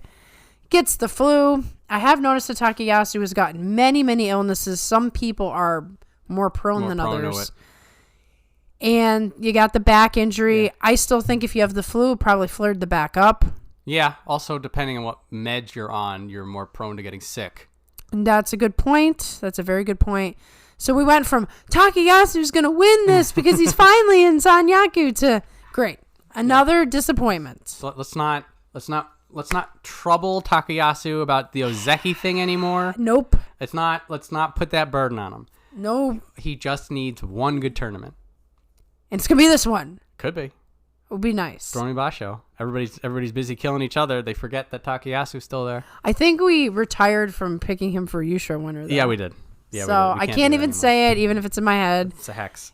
So, if he does do something that I can't even speak of because I retired it, it's not for lack of desire on my part. Yeah. It's that there's rules. Yeah, we're doing this to protect him because we've picked him and it's been a horrible experience every time. And we just think that we have very bad effects on people. I feel like for the Takayasu hope, it is for specifically the come from behind Yusho win, because he can't handle it if he's up front. But if he's like 2 losses behind at day 10, you can string it along. And just hope that Abi is nowhere near him. Yeah, he's not. He's out of range. No, I'm talking about in a playoff situation. Yeah. Well, yeah. Yeah. The Hanka that should have mattered the most. The one that's like, if only Takayasu had just won that one. We wouldn't have to keep talking about this. He has a unfortunate collection of playoff losses. Yeah. There's There's a nice gif of him lying on the ground realizing it. You know, someday I'm going to make a music video of just Takayasu, some sad music in the background, and him just slow walk, hitting the dirt. In the arms of an angel. But then it's going to be after he wins the U show, which I can't ever predict again. And then there's like this big epic hope music at the end. And then you just say, for all those who need hope, this video is for you. Oh, my dreams are just bigger than reality. Okay, so best of luck to Takayasu. No idea what kind of shape he's going to be in, but he should be clear of flu. So therefore, hopefully the back is okay as well. Now we have your guy, Hokutofuji. Nice little symmetry going on with the record, 4, 5, and 6. I appreciated that. So there's a positive. He gets demoted accordingly from 3 West to 9 East. The knee is probably a permanent problem. Probably. The question is this his new spot, or is he going to be able to rise again? He has a healthy knee. If he has a healthy knee, he's going up. If that knee is a beat up who knows what, then it's just him and Takayasu. It's the same way. It's just like, you know, you wake up one day and Takayasu's back is bad. It's like, oh, well, you know. Sorry for that. And then Hokutofuji is just like, oh, my knee's okay this day. And then he can push anyone out. So. Right. Or crack somebody's skull. Yeah. No idea how good the knee's doing. No idea what's going on. The only thing he's got going for him is that Kotonowaka is back from Juryo, and the two of them are stablemates. Very good. So he gets the synergy power. Yes. It's always good to have the synergy power. He's got a friend in the top division now. Hurry and rise higher and higher and higher. They're well, I mean, they're on the same page right now. They're near each other. Yeah, that's true. So they'll be able to swap notes in the back of class about who they're fighting. Boy, come on, help each other out. Yeah, so he's got that going. That's the plus. And again, if his knee is fine, he is so low down. He's right. He should be able to beat it. He should be able to crash people. So, I mean, he was in Sanyaku just like 6 months ago. I know. Then he fell Sanyaku out. curse. Yeah, that curse hits him pretty hard. So, yeah, it all comes down to the knee. How's the knee doing? The knee's fine, so is he. Right. Best of luck. We'll be rooting as usual. Always. Koto Shoho, Maegashira 9 West, up from 14 East with the 9 and 6. I don't know what to say about Koto Shoho. He does seem to have a little bit of pep in his step, a little bit of confidence. But he's had that before. I remember when he first came in. Yeah. He came in like pretty confident, like I'm going to do this. And it just hasn't gone his way. I don't know if it's all been injury or not. But I expected so much more from him than we are getting. And I just hope that maybe this time. So his rise up this time. So there was the injury, there was the confidence. He fell down in the Juryo. He's up and down. He's inconsistent. He was fighting in January like he had figured some of it out. And take the Tokonowaka energy, and we'll see if that combines into something. It's got to do something. He's got to do something. So if he does well here and keeps climbing up, then maybe things are coming together, because it was around here-ish that like the pressure and the increasing competition starts to push him down. Mm-hmm. He never gets too high. And he did have that win off of Wakamotoharu. Like, there's things to pull out of January that you're like, I did that right. It felt good. Right, like some positive feedback. It's not just grit. There's something to take out of that.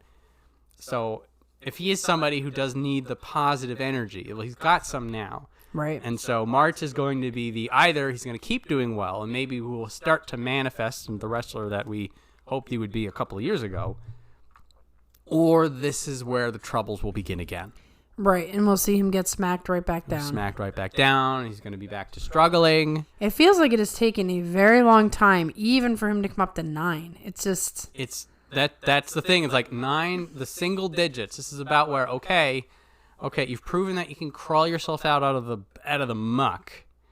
But now, you know, the increase in competition, the increase in pressure is now going to start pushing down. Exactly. So... Another question mark. Another question mark. I feel the Ozeki X Factor is a big one for him. Oh, of course. And it's always good if you have an Ozeki in your stable. It brings a lot of positivity. It brings a lot of energy. The training sessions, I imagine, are far more enticing. Yeah. Just gonna hope for the best. I think his brother is top 5 of Makushita too, so I would think that would be a motivator. Almost as much, if not more, to see Koto Tebakari in Juryo. Yeah, I'm waiting for that. That will be fun. I can't wait. And then it will be terrible for him if Koto Tebakari passes him. But that's what happened with Wakamotoharu and Takakeisho. Well, I know not for the same reason, but I'm just saying. If Konosho hurts his ACL, we'll know why. Like, that's it. I quit. I'm not doing this no more. Get out of here. So, now we have to go to Shodai. This is sort of the downer, unfortunately, on every one of our sheets. Because Shodai is plummeting. Maegashira 10 East, down for Maegashira 4 West, 4 and 11. What in the world? Is it just done for Shodai? Like, are we just watching the descent and there would never be a climb? There was a complete lack of urgency. Mm-hmm. And I think it's telling that with so much leniency for most people that, like, if you were injured or if you clearly were phoning it in, they're like, get down there. He's been paired appropriately. Yeah, so this is a very appropriate. So it has been almost reliable to a fault that Mitakayumi will start a path that Shodai follows. And so, like, Mitakayumi fell out of Ozeki, and then Shodai fell out of Ozeki. Shodai was able to hold higher up a little bit longer and had, all health and well-being to Mitakayumi for all he's been dealing with the last year. Right. But now Mitakayumi's and Shodai are sort of in the same spot that they're tumbling down, and feels like these guys should have more in them. Yeah, for both, like, we're looking at both of them and we're like, well, if you're this far down and you're a former Ozeki, you should have something together. Now, what's causing them to fall down is sort of a completely different issue. Exactly. So, like, for Shodai, it is this lack of urgency. So I think even a lethargic Shodai is just gonna wreck house down here. He should. If he doesn't, then we know. Well, then he's just completely phoning it in. Right. Like, something is, like, I would expect a retirement if he can't. Yeah. If he can't do it down here, Maegashira 10. Yeah. So, is he going to right the ship, or is he going to follow Mitakayumi's path of dipping further and then coming up? Yeah, even a 7 and 8 or an 8 and 7 is kind of unforgivable for someone like Shodai. He should be getting a special prize down here. Yeah. 10 wins, thrashing people. Yeah. Like, who's going to hit him hard enough for him to care? I don't know. We're on this list. Ryuden?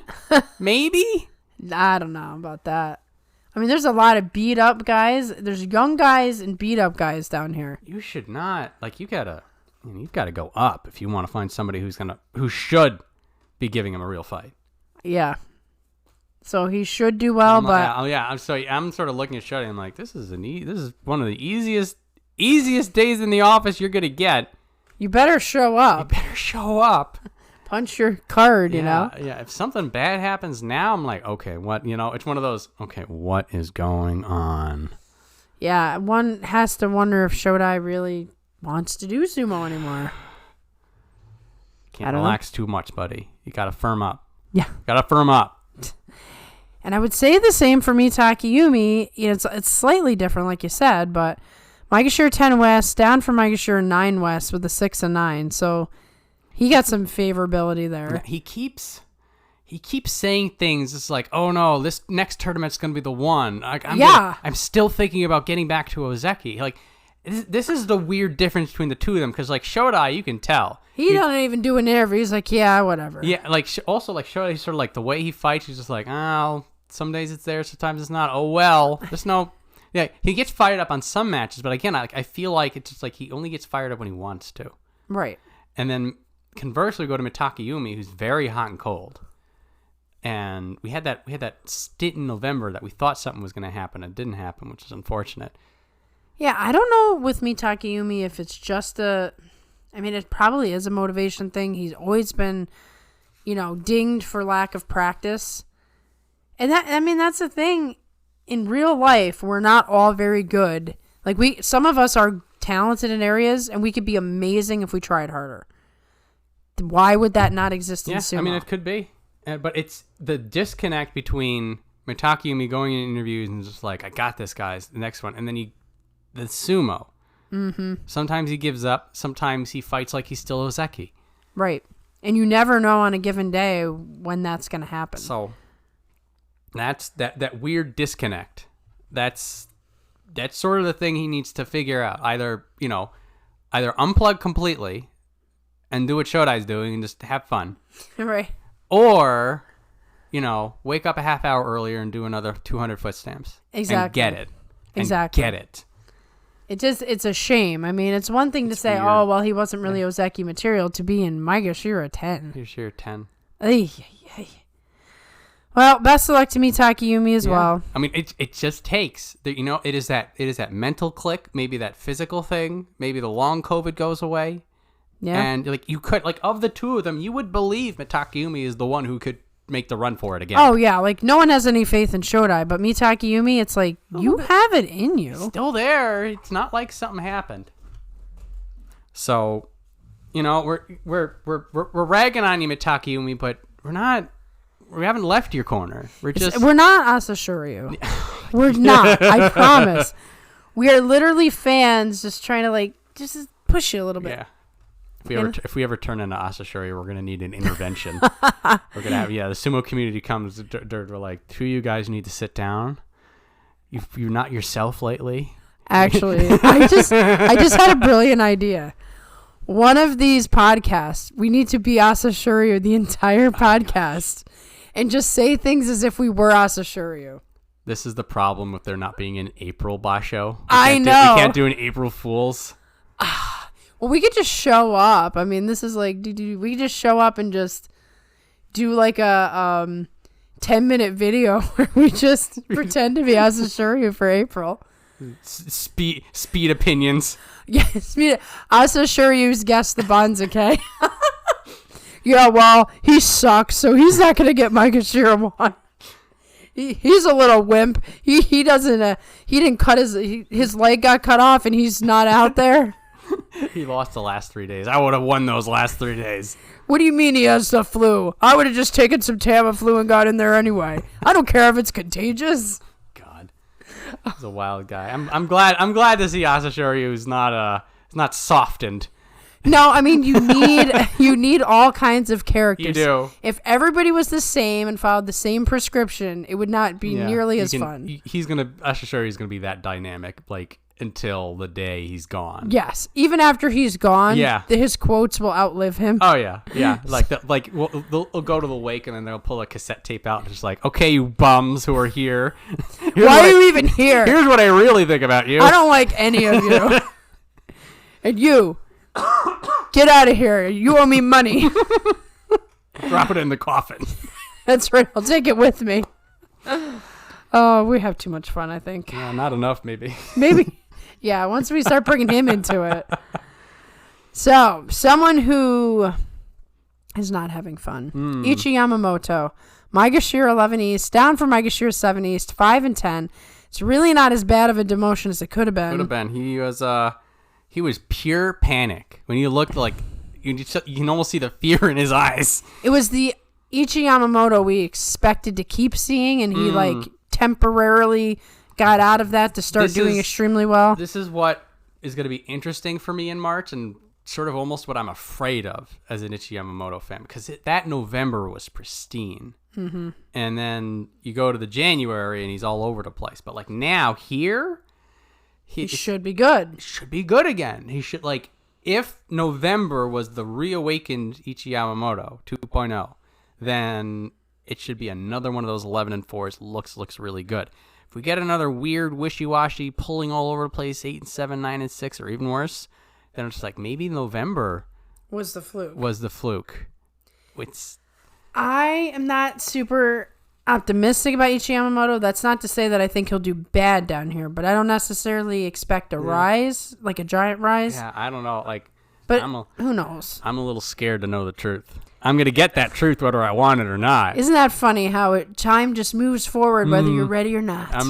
So, yeah, we'll be doing that wrap up, and I'm going to be saying either looks like he still got it, or I'm going to have a real where did he go? Right. I saw him for a minute there. He's the fish that got away. And he's low enough down that if it's bad enough, it had to be pretty bad. It would need to be.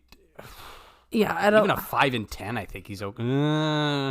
I don't know. We're gonna. I think 11 is not safe anymore. It's not. Not with all those guys in Juryo trying to come up.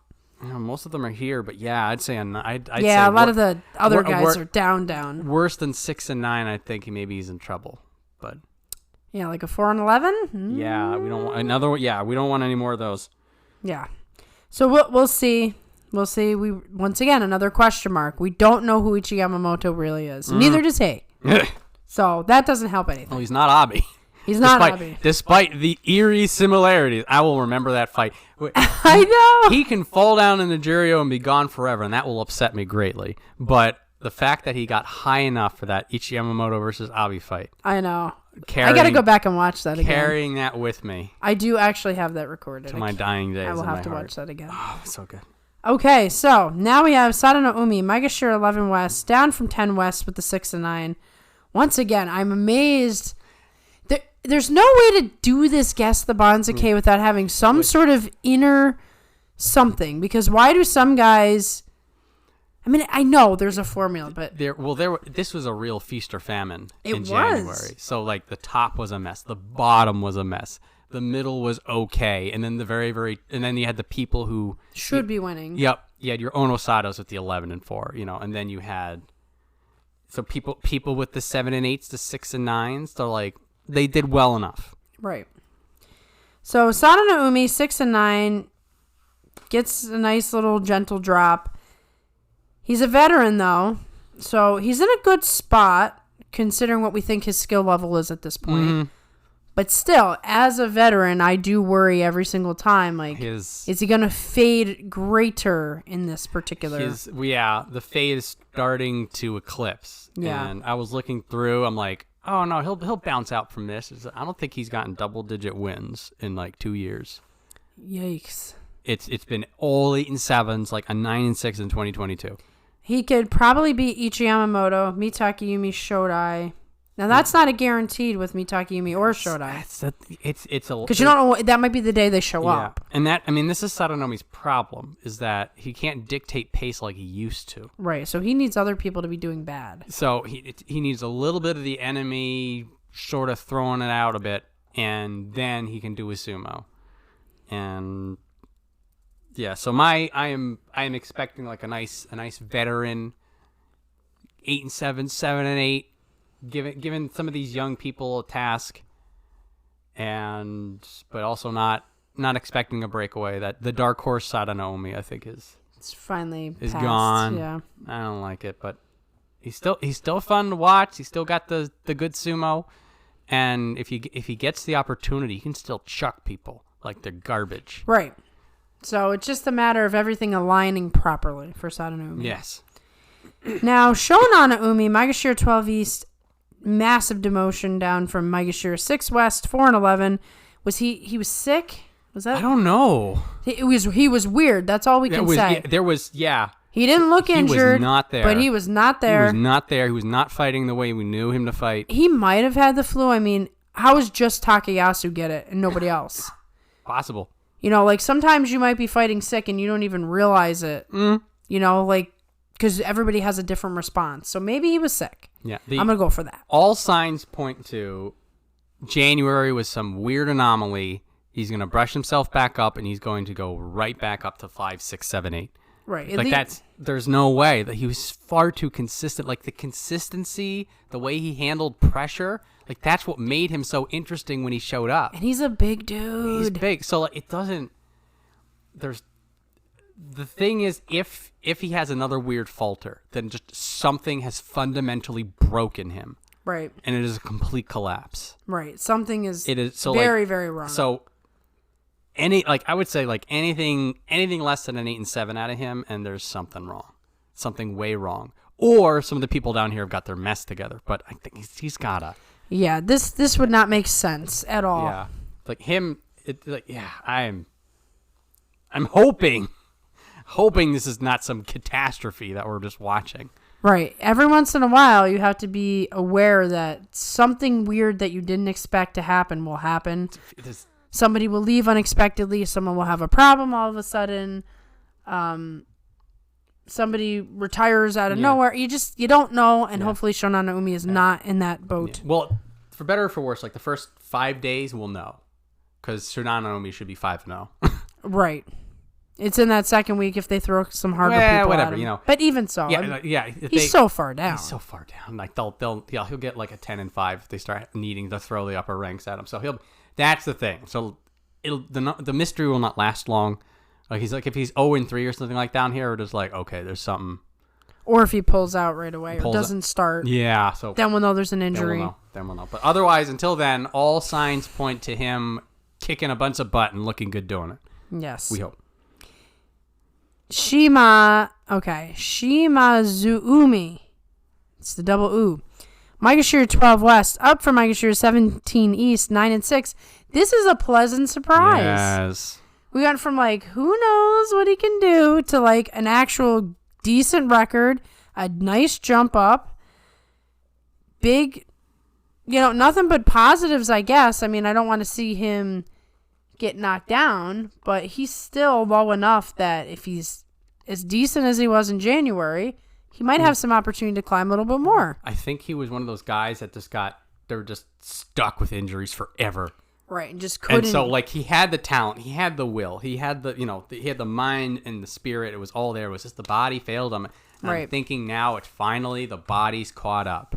So, like, if that's true, then he's just one of those late bloomers. Right. And I am greatly looking forward. Like, him and Tsurugisho are like the lower ranker people I'm really looking forward to. Mm-hmm. And Tsurugisho for the spectacle, but Shimazuumi for the potential. Right. We just really have no idea where he can go. It's just like, let's see where it is that, you light the firework and you want to see how high up it goes. Right, exactly. And it's almost the same sensation as all the new up-and-comers, the new prodigies. Yeah. It feels the same energy. It doesn't matter that he's older than them. It's like, okay, let's see what you can do. You have no idea yourself because you've never been tested in this way. Tested like this. Let's find out together. One way to find out, and that's to go fight in March. Yeah. Can't wait. We needed a new Kiseyama, so... A little bit of that, maybe. I mean, he's his own person. He's got his own vibe, but we needed somebody to root for that's very unlikely to be the next Sanyaku. Let's see him develop. Let's see him rise. Yes. Unlike Ryuden, Maegashira 13 East, down from 5 East, 3-12. So, he's not the guy for the top. No, now. They maybe not ever. I don't know. Yeah, they did to him what they're probably going to do to Tsurugisho. Yeah. He was Maegashira 5, but everybody knew his steel. Everybody knew how to fight him. Well, I mean, he's been lower ranked for a long time now, and he had the weird period of time where he's doing the jockey thing, wound up in Juryo.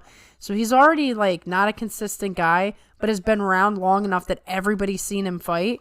Yeah. So it's like, okay, come up and we'll just knock you back down. His resurgence, everything aligned. He was doing great again, but it's the arms race. Yeah, you have to keep evolving. You have to always keep up in your game, sharpening the edge, studying your opponent, and it just it gets more and more. And some people just get outpaced.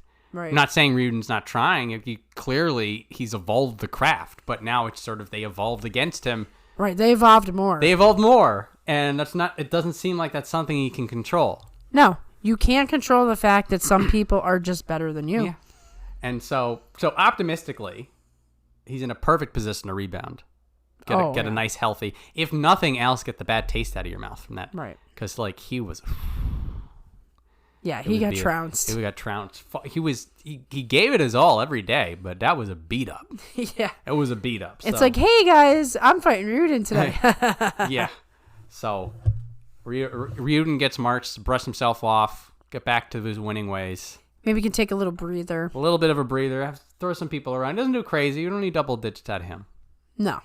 Just to get himself away from demotion. Yeah. The red demotion zone. Yeah, you got to get out of the danger zone. Nobody wants to be hanging out down on the last page of the 42 opinions. No. You got to get out of it. Now we have Tsurunofuji, Maegashira 13 West, down from Maegashira 13 East, 7 and 8. His first real taste of the difficulty, I would say. Yeah. He had this nice surprise the first time he came up. Now it's a little bit harder. But still in all, 7 and 8. He's trying. Talk about evolving. He's got to evolve. He's got to get stronger. He's starting to see how tough it is to be in the top division. He's going to be joined by some people who had to go back down. Now they're back. Yeah, this will be interesting to see who's learned more. Yes, I was going to say that exact same thing because you've got he came in with Kotonowaka and Roga, and they all went down. He stuck around. Mm-hmm. Now he got beat up a bit. I think more just because he got stuck with a bunch of really badass people down here. Yep. But now it's going to be the test for him, whether him being the top division is going to allow him to evolve more, or whether these people that sort of are coming back for a second attempt are going to have their stuff together more. Well, it all depends on the individual, I would think. Some guys do better going up against the harder opponents because they keep learning and learning and learning. Some guys need that little rest break. Go back to Juryo, and if you're really that much better than everybody else, you get some wins, build up your confidence, and come back. So it really be a question of, is Tsurunofuji somebody who just needs to keep seeing these guys over and over again, or does he need a rest? So Tsurunofuji also had to deal with a bunch of people who had like fire tournaments. So he had Onosato, he had Meisei, he had Takanosho, he had Tsurugisho, who did really, really... So there's like a lot of those guys bounced way up. Tamawashi. Yep. So, Onosho. Yep. So that was part of his problem, is that everybody around him was burning on all cylinders, and he's just trying to do his own thing. Right. So my hope as a budding Tsurunofuji fan is that all those crazy people are they're running up to get thrown into the blender up top. Right. So now all the people around him are these new people, these strugglers, these fallers. People he's faced before. And with so now Roga and stuff. So now he's coming in here maybe a little more humility, sort of learning, rebuilding himself, and then he's looking around and it's like, oh, now I need to beat, now you beat Ichi Yamamoto, now you beat Ryuden, so maybe there's more of an upswing this time. Yeah, he's certainly around a lot more guys who are his speed. Yes. But he might get thrown off by some of them, like Hokutofuji, Koto Shoho. A good Shodai. Or a good Mitakeyumi. So he's got some... Oh, yeah. You're still in the top division. You're never going to have a safe ride. No, of course not. Especially if you're brand new to it. Yeah. So we will see. I'm optimistic for Tsurunofuji. Yeah, I just like him too much. I don't want him to go. Right, and there's no big red flags at this point. No. So there's great potential for this to work out just fine. I am very excited to see Nishikigi back. Yes. Maegashira 14 East up from Juryo 2 East 10 and 5. So he went down and he came right back up. That's a great sign. Yeah. So the question is why? So if he sure is. If the injuries have cleaned themselves out and he's coming back and he's going to be that tiny Terunofuji again, there's no stopping him. If he goes down into Juryo and he's just like, even a half beaten up me can still handle all these guys. Right, that's not the same thing. No, that means that he may still be in the same trouble. Right, so once again, we were talking about, is Juryo a good thing for you because you get kind of a rest if you're at a certain level? Yes. At least for now, I'd say it was a good thing for him because he was just getting pummeled by everybody. And at least in Juryo, the power is cut in half for the most part. Because a lot of those guys, they don't even have experience upping their Tachi yet. So even if they wanted to output all this energy, they don't know how to. Yeah. And also a good news for us Nishikigi fans is that we were afraid he was just going to fade down and go. But right. this goes down in Juryo for one tournament and it's 10 and 5 and it's right back up. It's just like he's still got the baseline to build off of. It's just now it's the whole, your body's a mess. Can you unmess it, please? Right. When you're a small guy like him, making any mistakes, then getting beat down, the accumulated injuries become harder and harder to recover from. So just hoping for the best. I mean, we know he has the talent. It's all about the capability with him. And he's going to have, quite a few young guys to fight. So hopefully, being where he is, he'll be okay. Now we have Kotonowaka back for a second chance. Once again, just went to Juryo briefly, right back up. 10-5 when he was down there. So now he's gotten the initial nerves out of the way. If all goes well, he can start clean and fresh and not worry. Him and Nishikigi, they're almost identical. Yeah. And what happened to them? That they fell down, they got a 10-5. They're like, no, I don't belong in Juryo. Throw me back in there. So for Nishikigi, we sort of like, here's our game plan. Here's what we know. Here's what we were going to do. But for Kotonowaka, he's this beautiful mystery. Right. How is he going to handle it the second time through? Is he going to keep faltering? Is he going to thrive? Is it going to be a great struggle? So that's going to be fun to watch. It's going to be interesting. Yeah. Especially, once again, he's got a lot of the guys who are with him in Juryo to fight. So those are all matches that could go either way. And, show us what you got. Basically, this is put up or shut up time. That's going to be the case for all these guys down here. Yep, there's a lot of repeat. There's notes. really only two strugglers down there. We have one who's just a ping-ponger, and the rest are all new guys. So we will get to struggler number 1, Myogiru, Maegashira 15 East, down from 12 West with the 5 and 10. So the alarm bells are going off now. Yeah. Myogiru is a veteran. He is the type of guy who could retire at any tournament, and you would not be surprised. But, he's tough and he's stubborn and he doesn't want to leave yet for whatever the reasons are. He's holding on, but he is running out of space. Yeah. This tournament is going to be either you scrape by or you're done. And I don't mean necessarily quitting sumo, but he'll be in Juryo. He'll be in Juryo, and no guarantee he'll come back from that. Right.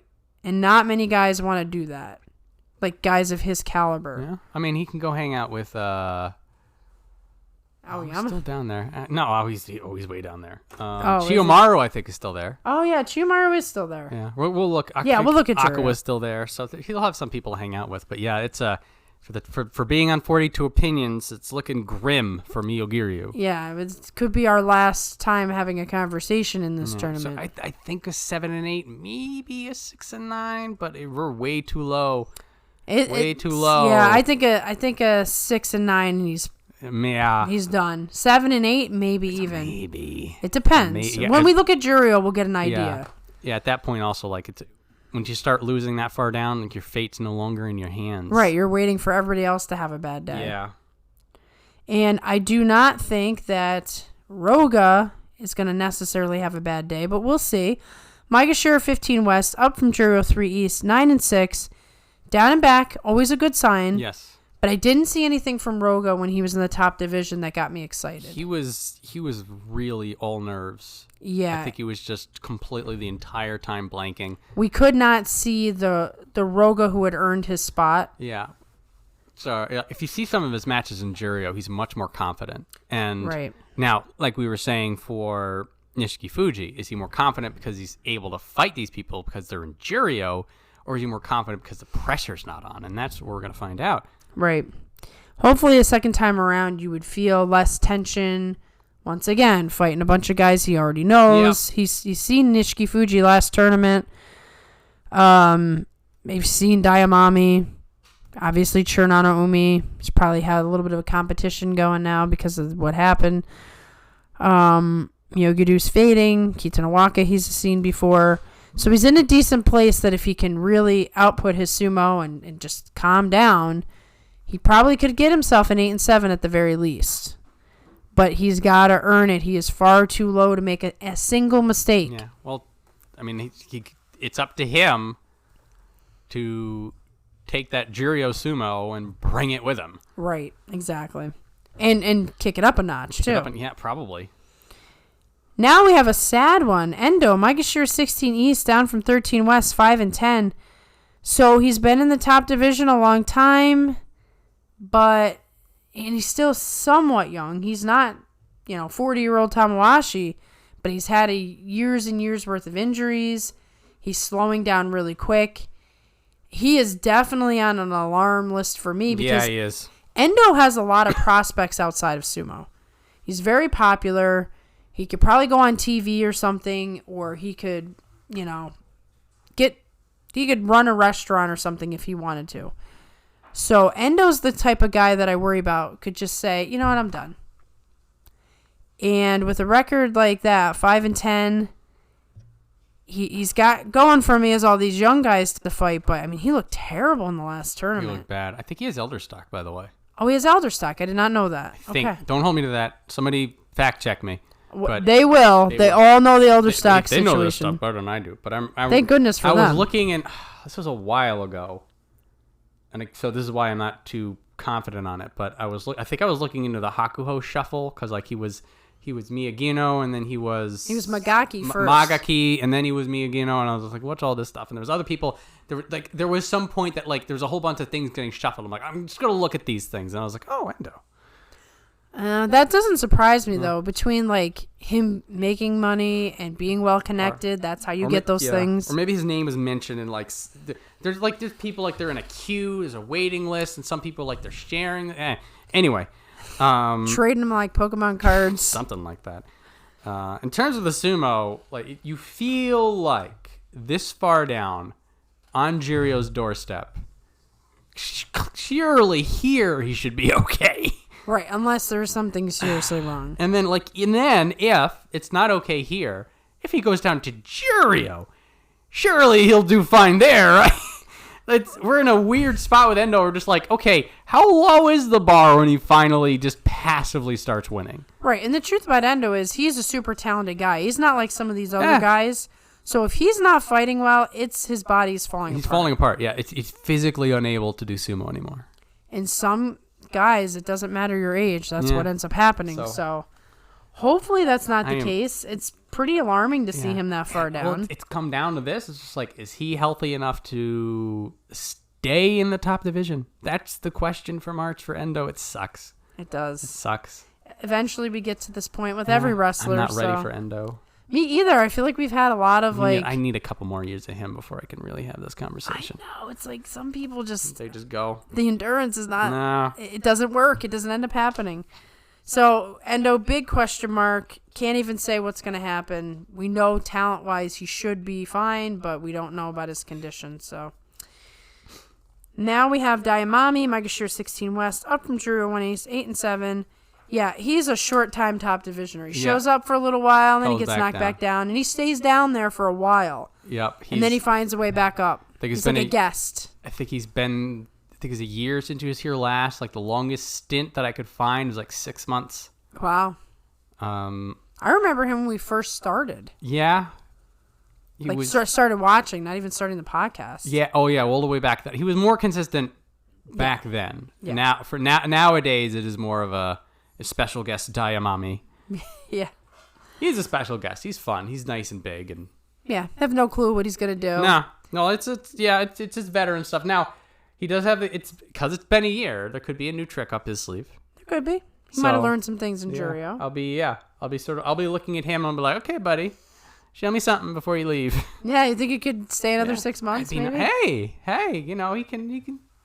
There was elbow his way in a little bit. He could. There's a bit of luck. He can knock all the other guys back down. We'll see. Yeah, he is the okay. There's no stakes here. Let's just have some fun. Right. I'm gonna make a little extra money this month. Yeah. Zero risk.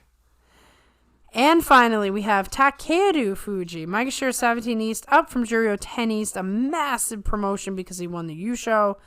Wasn't sure they were going to do that. I had bet against this. I thought they were going to park him at the very, very, very top. Yeah, he was not on my guess the Banzuke at all, obviously. So yeah, I thought that they were going to give Hakuryu the nod. Because Hakuryu was with Kotonowaka and Roga and Hiradoumi in the first pass. And I was just like, they'll just bring all those guys back up. They'll give them all a second chance. But they decided Takerufuji with the Yusho.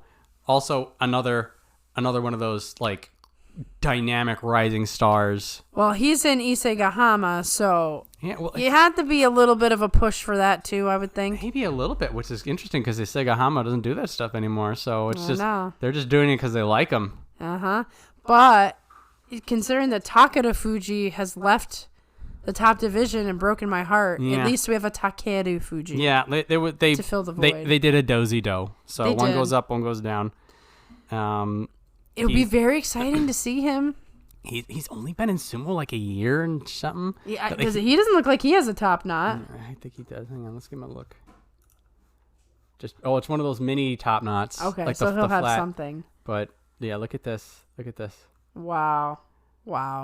It is amazing sometimes. A year and change.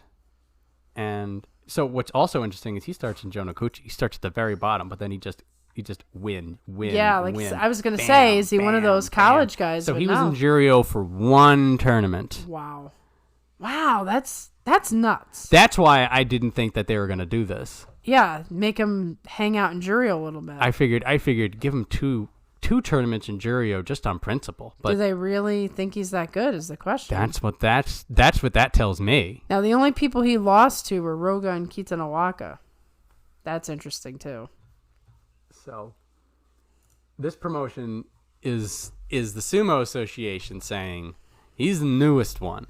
Right, we're gonna add him to the mix as soon as we can. Right, we're gonna anoint him as one of the future greats. Yeah, so I say, sounds like it'll be more fun sumo in March. Yeah, wasn't expecting it and looking forward to it. Yeah, so we'll see, and then we can compare him to Roga and Kotonowaka and Nishikigi and see what extra flair. But also that's sort of bad news for our strugglers. Sure is. Ooh, if he's as good as that Juryo promotion says he is, they may be getting a few more losses. That right, we might see the strugglers swap places. So, yeah, you know. So.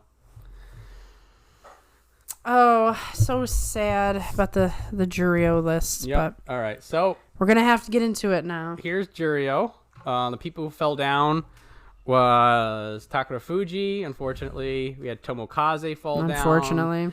Unfortunately, Bushozan is here. Wow, he got dumped. He got dumped pretty far. Aoyama is all the way down. Oh, that's gotta hurt.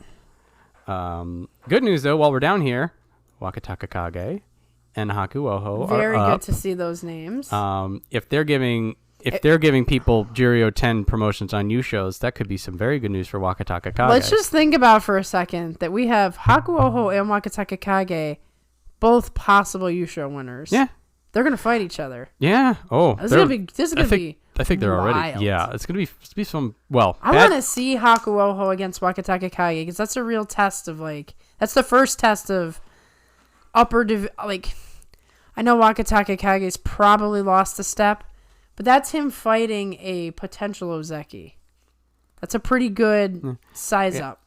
If Wakatakakage wins it, I see them dumping him, giving him another hefty over promotion. But I think Hakuho is just too low. Just too low. So I would guess both of them for July for the top. It's too long. It is a while. Ugh. But they're still on. They're on this list now, which means that we have a date, and we can actually talk about them because we talk about Juryo a little bit. A little bit. So they're back in Juryo, and I think now's the time. We talk about how Hokuseiho has been demoted down to Juryo, but as I'm pretty sure every single person in our viewing audience is aware, Hokuseiho is no longer in sumo. So I can start off with a little bit of fun in saying that the 42 Opinions wish list is extremely powerful. Our wish list was that we would not see the Hokuseiho lean anymore, and we got that. A little bit of monkey's paw there. The lean is gone. There are so many opinions out there. There are so many thoughts. There was so much information. Where do you want to start? Well, we can start with what happened, I suppose, just for posterity. All right. So Hokuseiho was looked into by the committee of people who look into bad doing. There's a name for it. Yeah, I don't know what it's called. Okay. For Scandal Committee. Scandal Committee. Correctional Committee. Some sort of a... There's a new oversight board that was formed as a response to a lot of the more violent unstable actions that were going on. And oversight committee, maybe. I don't know. Anyway. Oh, yeah, I think it's oversight. Something like that. And came out that Hokuseiho was marked as being kind of bad to people, and Miyagino Oyakata did not correct it. Did not report it. Looked the other way, and it turned out that it was really bad, like distressingly bad. Yeah, like nobody's gonna miss you, kind of bad. Yeah, and so Hokuseiho was, he handed in his retirement papers as a sort of like an act of contrition, like a sort of a I'm playing nice, but then they accepted them, and he retired. And we've seen other guys give in these papers, like Abi and they be rejected and thrown in the vault in case you mess up again. Yes. But this was, nope, you're done. Probably the stealing had a lot to do with it. So there was bullying that was involved. I think it was the stealing and things involving insecticide and a lighter and glue. Yep, super gluing things. Yeah. Anyway, pretty awful stuff. A bit of tit for tat going into it. The long story short is that Hokuseiho is gone forever from Sumo. Hakuho is demoted to the lowest rank. So like all of his promotions, all of the work he's been doing as a sumo elder has been undone. And his stable has temporarily been taken from him. Yes, so he's no longer running his own stable. There's somebody else that they sent in sort of as a substitute teacher. And the substitute teacher has his place on lockdown. And punishing everybody. So it is a really nasty state of affairs.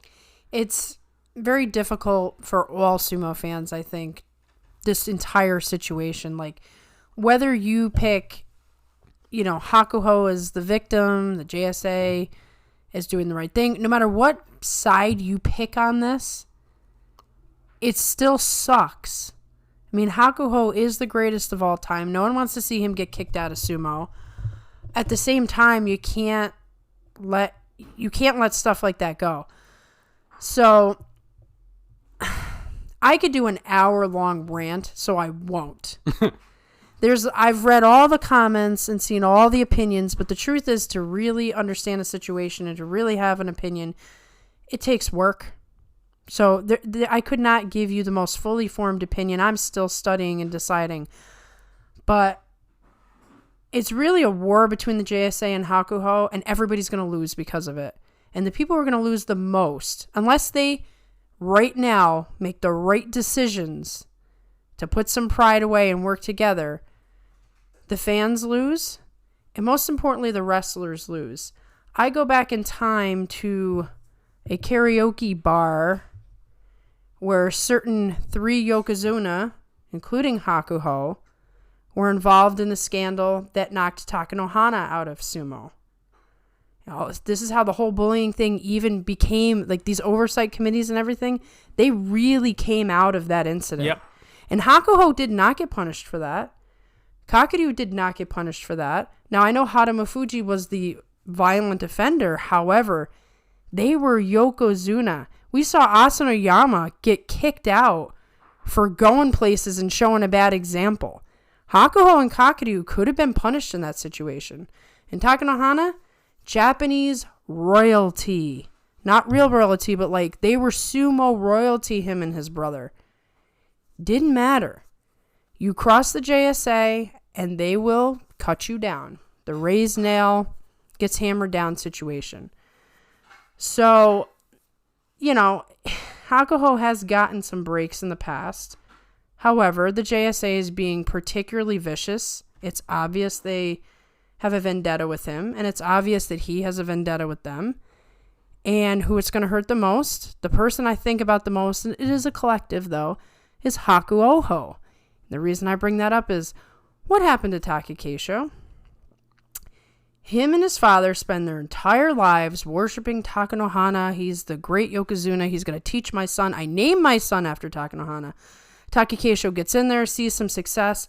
Takanohana gets kicked out of sumo. Takakeisho has this sort of career where maybe the injuries never happen because he's taught by the man he expected to be taught by. We have Hakuho, this potential, this great, like, I'm putting everything on this guy. And now his coach just gets ripped away and we have instability for who knows how long. Does he lose out on becoming a great because he doesn't have stable coaching? Why play these games? Why play these games? This is the games that they have played forever. Right. The JSA created Hakuho, first of all, by allowing all that violence to ever happen. But Hakuho could put a stop to it right now. Those guys that got bullied trusted him. So whether he likes the JSA or not, they trusted him as their Oyakata. They believed in him and joined his stable, and he let them down. So there are no winners, nothing but losers, and an opportunity to fix it now and not make it be the worst thing that's ever happened for sumo, if people really think about it. Hakuho does, they mentioned that there were some people that wanted to just throw him out on this. Oh, yes. But so the cooler heads prevailed. That's good. And then instead they gave him this humiliation punishment. They took his stable away from him. Now somebody else is running it. The person who's running it is punishing everybody. If Hakuho takes his lumps, which we're not sure if that's going to happen. We're not. Plays the straight and narrow, goes for the long con. We can get out of this relatively intact. Right. I'm looking at this like, how do we get out of this mess? That's what I'm looking at. Like, at this point, it's like, everything sucks. Everything is horrible. Can we move forward in a way that doesn't cause further damage? Yeah. This is my take on this, is that this is simply the recurring pattern that has happened for as long as I've watched sumo. Right. It happens every year or so. Like you had mentioned the Takanoiwa remote, like it's the same thing. It's the exact same situation. They're not going to talk about the larger problem. They're not going to address the issue. Nope. They're going to assign blame. They're going to protect the association and the whole. This isn't a sumo thing. This is a cultural thing. And yes. Also this is Japan's brand of it. Right. It has a special flair, but this is life. This happens everywhere. This is probably what sucks about it, is that you're like, oh, reality caught up to us. Right. We can't just dance in sumo fantasy that we love because, the hammer got dropped. Yeah. Reality is people and power create problems. Mm-hmm. Like, just in general, like any sort of, whether you assume someone's going for power or you have power, or even the group versus the individual, that's kind of the Japanese flair to it. Because we don't have, it's nothing but individuals in America fighting all the time. In Japan, you have the conglomerate versus the individual. And it's a question of who is going to win out when it doesn't even have to be that way. It doesn't have to be that way, but the fight's still there. And that's the continuous, like you said, it's a continuous cycle. So I'm not. It's just Band-Aids. Like, we're going to punish Hakuho and prove that we know how to get control over this. And then the next thing happens again. We already know what happened in Naruto's stable. We know what happened in Issei Gahama. Yeah. We know that those guys were not punished in the same way that you're punishing Hakuho.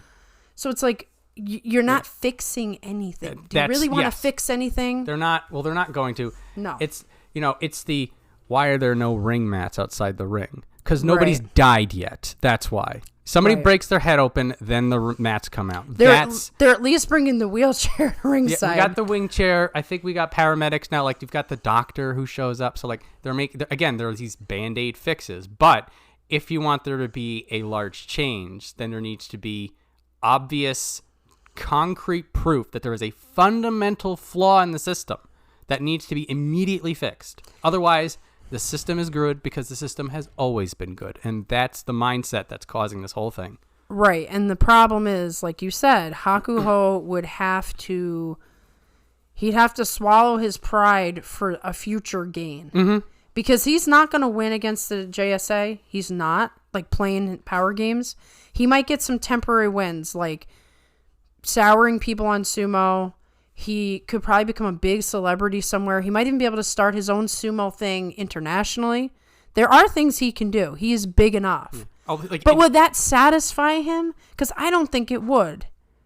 I don't think it would satisfy anyone for him to just split off. I think what needs to happen is JSA has to understand the importance of Hakuho, and Hakuho does need to take down some of his pride because he is not blameless. Okay? It's just that they're going after him harder than anybody because this is just a big game. Mm-hmm. You know? Yeah. So the whole, the sort of the tit for tat of it, I'm... Over? Well, more of a...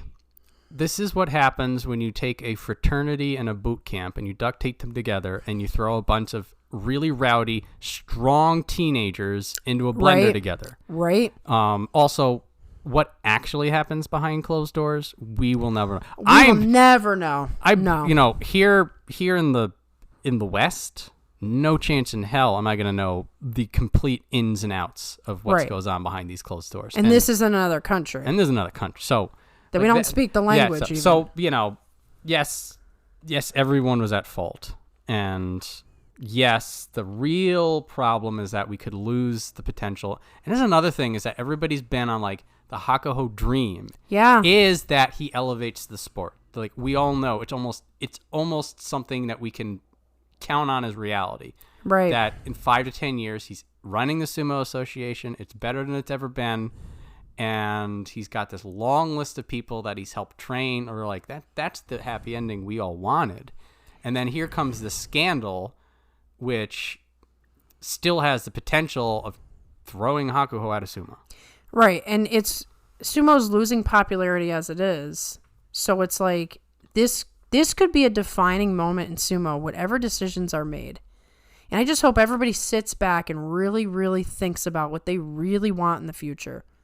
And that includes him. Like I said, like you said, we don't know all the ins and outs. No. I'm not even going to pretend like I'm some expert because I'm not. I've got a bunch of information out there that I have to parse through my brain, and I still have to wait and see if anything else comes out. Yeah, there's that too. Because the real story never comes out the first one you hear. I think the only reason that we knew as much as we did about this one was because Hakuho was involved. Exactly. Like because he's so high profile. Yeah, like there's the whole Isegahama thing that happened, or it's like we don't really know what happened there. There was the guy had the alcohol poisoning. It was like, and he ends up leaving, and like nobody gets punished. We only hear about this when it's already on the way out. Well, not only that, this thing started a year ago, so they had a whole year to like mess around. But no, the one telling thing is that no one denies like Hokuseiho didn't do it, and he got kicked out really quick. So it sounds like what is true is that Hokuseiho did some messed up stuff, which is just an unfortunate waste of talent. Waste of time, but. Sumo, once again, there's the fantasy of look at these big guys. Yeah. But the reality is who you are as a person matters too. And you could tell by Hokuseiho's sumo that he didn't really care. When that came out, my first instinct, of course, was to wait and listen. But I thought, yeah, that don't surprise me at all. His sumo is very bullying. And I think one thing we can agree on is absolutely no one's going to miss him as a sumo wrestler. So he screwed himself there. I mean, he's young though. Young people make big mistakes. So I guess there has to be some mercy for future. For his future, it's up to him to rebuild. Yeah, maybe hopefully learn something. Probably another part of the bitter taste in the mouth is they're like, well, yeah, they both kind of screwed up, didn't they? Like if it was somebody else who was not Hakuho and somebody else who was not Hokuseiho and the same thing happened. Like, you know, just pick a person from the Banzuke at random and it came out. You're just like, damn it. Right. Damn it. I thought we were bigger than this. Right. I thought we were all here for sumo. Right. You know, it's very, you know, poignant what you said about you get a bunch of these young it's an aggressive sport. You get these young hothead, aggressive people and you make them live together. And then, you know, a lot of the oyakatas live there, but some don't, you know? So it's like you have no supervision of these young guys. You know, maybe you contemplate getting rid of the sumo stable system altogether. Just think about, like, take Animal House. Yeah. Okay? Yeah. why would that be any different than what happens in a sumo stable? I don't know why they have to live. I mean, I understand the precedent for it because there are, if you look in the religious world, people live in religious community and there are challenges to it. But in religious community, there are strict sets of rules in place and outs and stuff like that so that these types of things don't happen. Sumo stable, it's like, oh, beat each other up for 4 hours in the morning in practice and then get along later on tonight and be bored while you're at it. Like, the boredom is a big problem in terms of, like, these guys getting locked down in this new punishment. The COVID years had to be horrible. Yeah. Which is part of why Hokuseiho doesn't get a pass, because he didn't have to live through that, did he? This is all the stuff that will never be addressed. No, we're going to talk about it and no one cares. So, that's the unfortunate part. It's like it is. These are the underlying issues that if we could just work on like one of these things and like, yeah, shut up, we don't care. Yeah, what again, what's going to happen is Hokuseiho is out. Hokuseiho is the rogue actor in this whole thing. I'm doing air quotes with my fingers, guys, don't worry. And, he's the only man who's ever done it. Only man who's ever done it, and now that he's out, well, all the problems are fixed. Right is right. And you know what? We'll get rid of that pesky Miyagi, too, and Sumo's going to go and be roses and sunshine and peace. Again, bringing the optimism back. So they go to Asanoyama, who breaks COVID curfew and then lies about it. And what actually happened doesn't matter because then he gets benched for 2 years and then he comes back. But then when he comes back, he's returned, he's forgiven. He's accepted his punishment. He's learned, he's grown. And now everybody's just like, Asanoyama will be great. Abi, same thing. Abi, up to no good, breaks COVID curfew. He hands in his retirement papers. They say 6 months, and if you put a hair out of line, you're done. He goes down. He learns his lessons. He has the humility. Now he comes back, and again, open arms. So if Hakuho can, if it's possible for him to take his lumps, take humility, and then the Sumo Association will return him with open arms. That's what JSA wants. They want to sort of break what they see as arrogance in him. That's the point. So that this is where it kind of then becomes how much Hakuho wants this. That's really what it comes down to. Does Hakuho want to stay in sumo so much that he's willing to do what it takes to stay in sumo? Or is he going to throw his hands up and say, nope, I'm going to show up on the media one day and just tell everybody everything I think. Or I'm going to write a tell-all book. Or I'm going to go overseas and just spill the tea. You know what I mean? Yeah. Well, he's fine. And he's got all the like the real estate. He's got connections. So yeah, he would be absolutely fine. But how much does he love sumo? Would he take it down? Does he want to be a part of that system? And I'm not saying whether he should want to or not. I have no opinion about that. Well, yeah. I really don't. Like, this is, for him, this is personal. For him, he put in the blood, sweat, and tears to get to where he's at. He's the one who knows these guys intimately. I know Jack. But all I can say is, if he wants sumo to stay intact, if he wants to be a part of that system, he needs to make certain choices too. Mm-hmm. Everybody needs to sort of say, we want peace. Otherwise, this is going to get very, very ugly, and sumo is headed for a dark, dark path. Guaranteed. This is a pivotal moment. Mark my words. Yeah, well, Hakuho has the TNT in the basement. He sure does. If he wants to blow this whole thing up. Because it's already shaky. If sumo wasn't already on shaky ground, nothing would be able to take it down. But it's teetering. And Hakuho is the biggest name in that sport, and he's the only name that's known throughout the world. So you take a shaky foundation, you throw the grenade in, and bam. So this is why we have a bitter taste in our mouth for March, because I'd rather just look at the Banzuke and talk and make jokes. But I know what's out there, and I just have to struggle to not think about it because I know nothing and have no control. For better or for worse, one thing that has been a consistent variable is that they don't let stuff blow up during the tournament. Right, so we have 15 days it is 15 days of diplomatic immunity from scandal. Yes. I mean, people may get, sometimes they'll be like what happened with Asanoyama. Asanoyama, we heard, there was an infraction, so we're kicking him out. And then we're like, then we're not going to talk about it for the rest of the tournament. And then the whole Asanoyama scandal hit proper when we were done. Right, so we can live in ignorance for 15 days. We got 15 days of ceasefire. Enjoy it, everyone. So that'll be good. Optimistically, the only thing that's going to come out of the tail end of March in terms of news is the closing of Kirishima's stable and the redistribution there. And again, the hope is that the news from Miyagino's stable is that the guy who's running it is going to be like, well, everybody's going along. They're accepting their punishment really well. Everything's going fine. I'm going to stay here for a little while longer, and then I could probably leave and let things happen. That's the path as it has been led. And we're not going to... Yeah, we just have to sit back and see what happens because we're not in control. We have basically... All the fans are just basically just sitting there waiting for the next thing to happen. And some will leave just because it even happened. Some will stop being fans. And some will wait and be patient. And some will make their decision after certain decisions are made. Well, it'll be... Throwing that switch on Hakuho is going to be disastrous. Oh, yeah. No if they kick Hakuho out... That'll lose a lot of fans. Yeah, because he's so big internationally. I don't know how much the Sumo Association cares about the international fan base, but... They care. They should care money-wise. They're looking to international as a way of bolstering it because it's faltering. You want to talk about a scandal. The biggest scandal in sumo will be kicking the greatest, athlete of their sport out. Mm-hmm.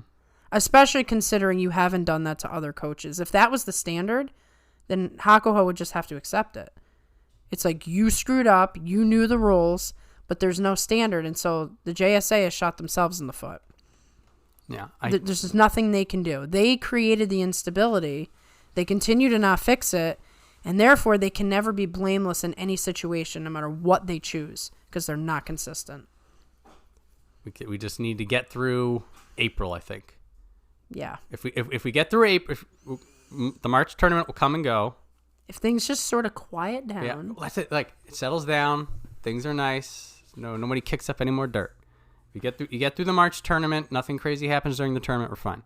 And again, no Hokuseiho to super glue people's wallets. Yeah. We get through April, the interim.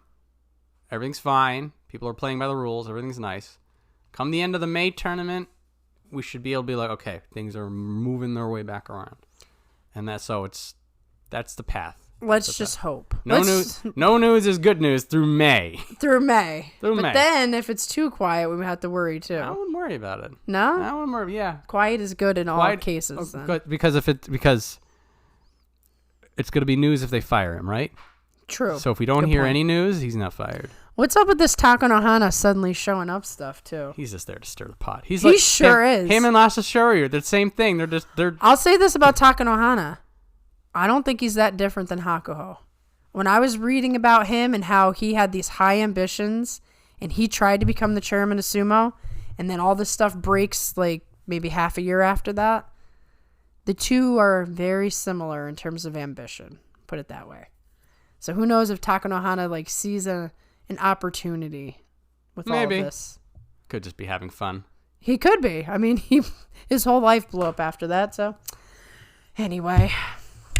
I'll just keep rooting for my sumo wrestlers. Hope that things go good for them because that's ultimately who matters in all this. We're going to wrap up the show. Yeah, we got to wrap up. That was a very long thing. Predictions. We know we can pick Takayasu. We're not, okay. Again, neither of us are picking Takayasu. And we should do a really quick wish list. Maybe just 5 things. All right. So, here's our list. Who do you got? Who's looking good?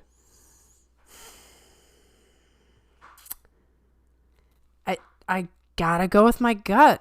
I think it's gonna be Hoshoryu. Ooh. I really... Hoshoryu Yusho. Hoshoryu Yusho. That's my gut. Okay. I'm gonna curse this right out the gate. Okay, let's Asanoyama. Oh, I would love that. That would be very entertaining. 15 days of uninjured Asanoyama is gonna thrash these fools. He's certainly got... I don't know if he's got 15 days in him. Right, he's got the temperament for this. It's the question of does his body have it. Wish list. Yeah, all right. So the wish list is... Firstly, top of my list, Takakeisho clears Kadoban. Yep. Okay. 8 wins for Takakeisho. Yes. All right. So we had mentioned this before, but we want one of these underdogs to get a Kachikoshi. So Oho, Meisei, Takanosho, Hiradoumi. I want to throw Midorifuji in there. I don't think. Throw Midorifuji. Okay. So one of those 5 are going to get a Kachikoshi against all odds, and that means that they're going to need to get some wins against Samozeki and the Sanyaku. So that's like built into the wish. A little bit, yeah. So the upset, because maybe Meisei is going to get that one off of Takakeisho, right? But if he's still 3-12, are we going to care? No. But maybe Takanosho is 8-7, and win number 8 is against Kirishima. That's interesting. Anytime Takanosho can take some wins against the Ozeki, extra cheers. Yeah. All right. So we got clearing Kadoban. We got one of these 5 people, Kachikoshi. What else you thinking for our wish list? Shonana Umi riding the ship. Yep, Shonana Umi. I'm not ready for him. I want to say, but it would be tied to my pick only as somebody goes on a Yokozuna run. It's an antithesis to... Yeah. Well, we could have a playoff. We can have another playoff. Okay, we'll do a playoff so we can have a Yokozuna run. Somebody goes on a Yokozuna run, but it could be you get Hoshoryu either winning and going on the Yokozuna run, or you get to the playoff, and then it's to the Yusho equivalency. Right. Yusho equivalency. Okay. That's how we'd handle when you pick somebody who isn't... So... either Wakatakakage or Hakuho getting the Juryo Yusho. Yes, definitely. Coming back to us as soon as possible. And we keep Endo. We'll let that be our wish list. Okay. This is a much more manageable one to track. When I'm discussing this on the live streams later. There we go. Well, guys, thank you for hanging out with us and just chilling, talking about good and bad. We're looking forward to the actual tournament itself and looking forward to talking to all of you. Make any comments you want to make. Talk to me in the community tab. And remember, live streams in week 2. Probably Tuesday, Wednesday, Thursday. That seems to be working out the best. You got any closing remarks, John? This has been a very special episode of 42 Opinions. Oh, it sure has. If we've been too spicy, I apologize. Yeah, we knew that we had to have something to say about this. I think not saying something about it would have been the wrong choice. Yeah, definitely, especially since everyone had something to say about it. I mean, it's like that we had to finally sit down and just address the Henka thing. Exactly. Like, we didn't really want to talk about it. We threw it down. We're like, okay, we've all talked about it. Now we're going to all move on. Yes, we're going to move forward until we are forced to have further discussion. Yeah, well, the thing is that when we have the further discussion, like, we can just append. Correct. So just like, oh yeah, we're like, oh yeah, everything's fine, like we thought it would, or oh yeah, they kicked him out. Well, guess what happened? So we don't have to. Right, we don't have to think about it anymore. Because also then we are dragging that baggage through the spring. And I don't want to do that. I'm taking the bags off, guys. My shoulders hurt. That's right. I would like to just sit back, recline, and watch a good sumo match. And I would invite everybody else to similarly and collectively take off the scandal backpack full of rocks that we've all been collectively carrying. Yes, and just have a good time. Let's just have some sumo, and then we will all enjoy Takayasu winning everything. You can't do that. I can't do it. I'm taking it back. Sorry, guys. Thank you all. Talk to you later.